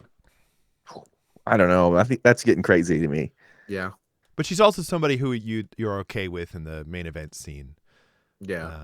Yeah. I think she's right around top 5 for me. She's definitely better than Jade. I would agree. Jeez, would you really take your talking in? Like, even if you are saying purely in ring, there haven't been that many people that have been like, oh man, this person's burning the house down tonight. It just hasn't happened. You can say potential, you can say maybe. We're talking about what's actually happened, things that are really happening and really done on the show. Yeah, I think that's true. I think I'm higher on her than most, because I think like aside from Jamie Hayter, Hikaru Shida, And like I would say she's probably like 4 or 5 for me in ring. Well, this is before the big Aunt Sia push. This is before the what now? Big Aunt Sia push. Yes, it's Aunt Sia. See. That's over my head, bud. I'm sorry. She's married to somebody you know. Matt, welcome to the other fucking shoe, dude. Damn it. Yeah, this feels bad. Yeah. Now imagine you're the one on air having to do something with it. Yeah, but Aunt Sia, Uncle Howdy. Oh. That was a good one. Who killed the world? Girls. Who killed the world? Girls. All right, let's get the next hot take up here. Okay, that's right. I'm producing. Next hot take. Tony buying Ring of Honor was a mistake. For who? Certainly not for Ring of Honor. That's the truth. Okay, we're going to have to shut down business. Okay, I'll buy it. Okay. It's a mistake. It's a mistake for Tony? Is that what this is saying? Yeah. I the framing I get from this is that like the idea of what Tony would get out of ROH is pretty divorced from the reality of what Tony is going to get out of ROH. Okay. What do you think of that? It's an interesting one because my feelings on ROH seem to have fluctuated really greatly week to week. Like I remember being very excited about it, and then the Punk entrance happened, and I was like surprised at how excited I was by it, and I really enjoyed all the pay-per-views. And then the announcement that the show would be on Honor Club to me was like, oh. I feel like that's temporary. I think sure. Honor Club until they're going to keep trying to sell it, and then they'll sell it and take it off there. I totally get, and I think it's a smart idea. That said, that doesn't discount anything you said, and I think I personally felt your enthusiasm for Ring of Honor dwindle over the weeks as we do the show. For me, I've loved their pay-per-views. That's right. The business is good, and I look forward to their TV show. It just can't be long, but if they give me a 1-hour TV show, that's mandatory viewing for me. When I initially, it's an interesting thing because because Tony is out there trying to sell. He's not trying to sell more AEW. He's trying to sell more wrestling. Period. Bingo. Which is 2 different things, right? It's really 2 different things. I'm very interested. I'm going to give it a shot to see what it is like. A little divorced from the AEW universe, but there has been because Punk comes out to the ROH entrance, and you're like, man, they have Punk, they have Cesaro, they have all these guys who are like so deeply entrenched in ROH, and they're Samoa Joe, right? They have all these guys that like it's going to be meaningful, and you're like, oh right, that's also where like Jay Lethal is going to be. It's also where it's going to be like Jay Lethal and Colt Cabana and everybody that I already think of when I think of ROH that I don't watch, right? Exactly right. And I think you put it the best on the dudes a little while ago when you said, if that's the ROH they're going to give me, I'm going to treat it as ROH when that is what was happening, which is to say, I'm not going to watch it as I wasn't watching it when it was that. Yeah. And so they do have to steer way clear of that. Let's get the next one up here, Maddie. Okay, the next hot take we have. I don't care if matches are only announced a week before a big show, as long as the match is interesting and delivers in ring. Yeah, that's not It depends on the pairing. Like for guys where I want to see them promo against one another and have cause, that's not true. Like, yeah, makes sense. If they were to do Mox versus Eddie or Mox versus Joe or something. But yeah, if it's 2 guys or girls that I want to see wrestle, something like Ashida and Jamie Hayter from last night, or Tony, I would say, almost likes to do these throw out Day of Dynamite. Oh, we're getting this hot singles match or this fun tag on the show tonight. So yeah, I don't. It's hard for me to have a rule on this one. It's not that spicy. Yeah. But I will say, how many weeks of build did Starks MJF get? 3 instead of 1? Yeah, I think that's right. Didn't it feel 2 times bigger, 3 times bigger than Storm Shida? But those are guys that you want to give that space and that mileage to. For sure. So that's why it's hard to have a rule on it. Those would be 2 definitive guys who you give a lot of miles to, I think. I hope they return to that. I think this runs parallel with, the way that my thinking has been all year, and probably a marked difference you could probably see in my thought process in the last 4 months of where my mind is shifted in this. You mentioned earlier the post honeymoon period of AEW is I'm starting to separate good from interesting. Right? It's all good. Flatly, the show is good. Is the show interesting? Is it interesting to only give us 1 week? Is it going to be good? Almost no doubt. I think this was the last ROH pay-per-view was sort of where I hit this, where I was like, I'm not sitting here saying I doubt the show is going to be good. I'm sitting here saying I don't think it's that exciting. Those are different things in my head. So I can see that being, I have no problem with matches that are booked a week ahead. And truthfully, the grand scheme of things, 1 week is a fucking blessing compared to we're used to the show starts and the boss is in the ring rambling and you hope he gets cut off so the whole show can get booked in the first 20 minutes. Like we're blessed to have anything. Like we're very lucky that the show runs this way. Out before I love that about AEW is going into it like gonna be a good night tonight. Just sort of like a way that my thinking is shifted a little bit, but I think there's nothing that spicy about being fine with the way things are presented. Somebody has crime saying some people really nailed a hot take tonight. True. And the Zoobs nailed the response to that one. Maddie, let's get the next one up here. Never mind. That is it for hot takes. Sorry, Maddie, hit the arrow one more time. There'll be all three. There should be all three numbers on there. The middle one's an animation for some reason. Oh, God. Cool. Wow. Just a couple stats about the channel. That's crazy. That's a lot of minutes, Zoobs. Yeah. That's almost 500,000 minutes. That's amazing. Think about that for real.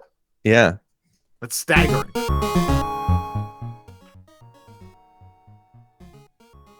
Just thought I have some backing music. I thought we were playing merch match. This is just very nice. 373 separate people coming in here and saying, hey, hello, how are you? Wow. It's pretty incredible. Yeah. Almost just shy of 9,000 unique viewers. Holy moly. That's a lot of different people watching us. Yeah. And so few of them decide to stick around. What does that say? How about 10%? That's great. We really appreciate the ones who most people, they look at us and they go, not for me. No, thank you. But they look. But the GWGIs in our chat, the damn brainiacs, they know, and we know it too. Let me go to the next slide here, Maddie. We're at the next slide. And you want to, Maddie, can you run us through the emotes and their numbers here as my ego takes a baseball bat? Okay, so we have the Brain with 3.19K. Tier 1, oh geez, I haven't read this before. The keep emoji. That's so nice. It's more positive than negative because the keep emoji. People want to keep. People want to keep way more. 2.3 versus 1.5K. We got Hiroshi Tanahashi with 1.4K. And come on! With 1.3. A late addition to the year. I could appreciate that. And then we have, let's see, Daddy Magic with 1.23K. And then am I seeing these numbers right? It doesn't feel good. You've doubled Josh and I combined. And then I'm looking here. Well, that even gives me some credit, Zooms. You and I combined is still mostly tripled. You've tripled my total in uses. Can you believe how many people put in brains in the chat this year, folks? Matt only joined in what fucking July? The Madam Mode is here for less than half of the year. This could happen to anyone. With you got to go away so they can miss you. That's the thing. Every time you turn on the channel, it's my stupid fucking face. No, they don't need to put it in the chat. It's always there. And running up the score, by the way, here in the last week. Oh, there's some Josh. Oh, shout out good friend Jake, my one cheerleader. Woo! So we don't need to run like a Q rating poll, folks. I get it. We'll get look at you. Look at you. Oh, and Brick Mittens. Respect. Zoobs, you're trying to act like you're at the bottom of the totem pole. The difference between you and I still vast. Still a just about 100. The difference between me and Josh, me and Matt is 3 times my total. I'm like 30% ahead of you. That is 300% of my total.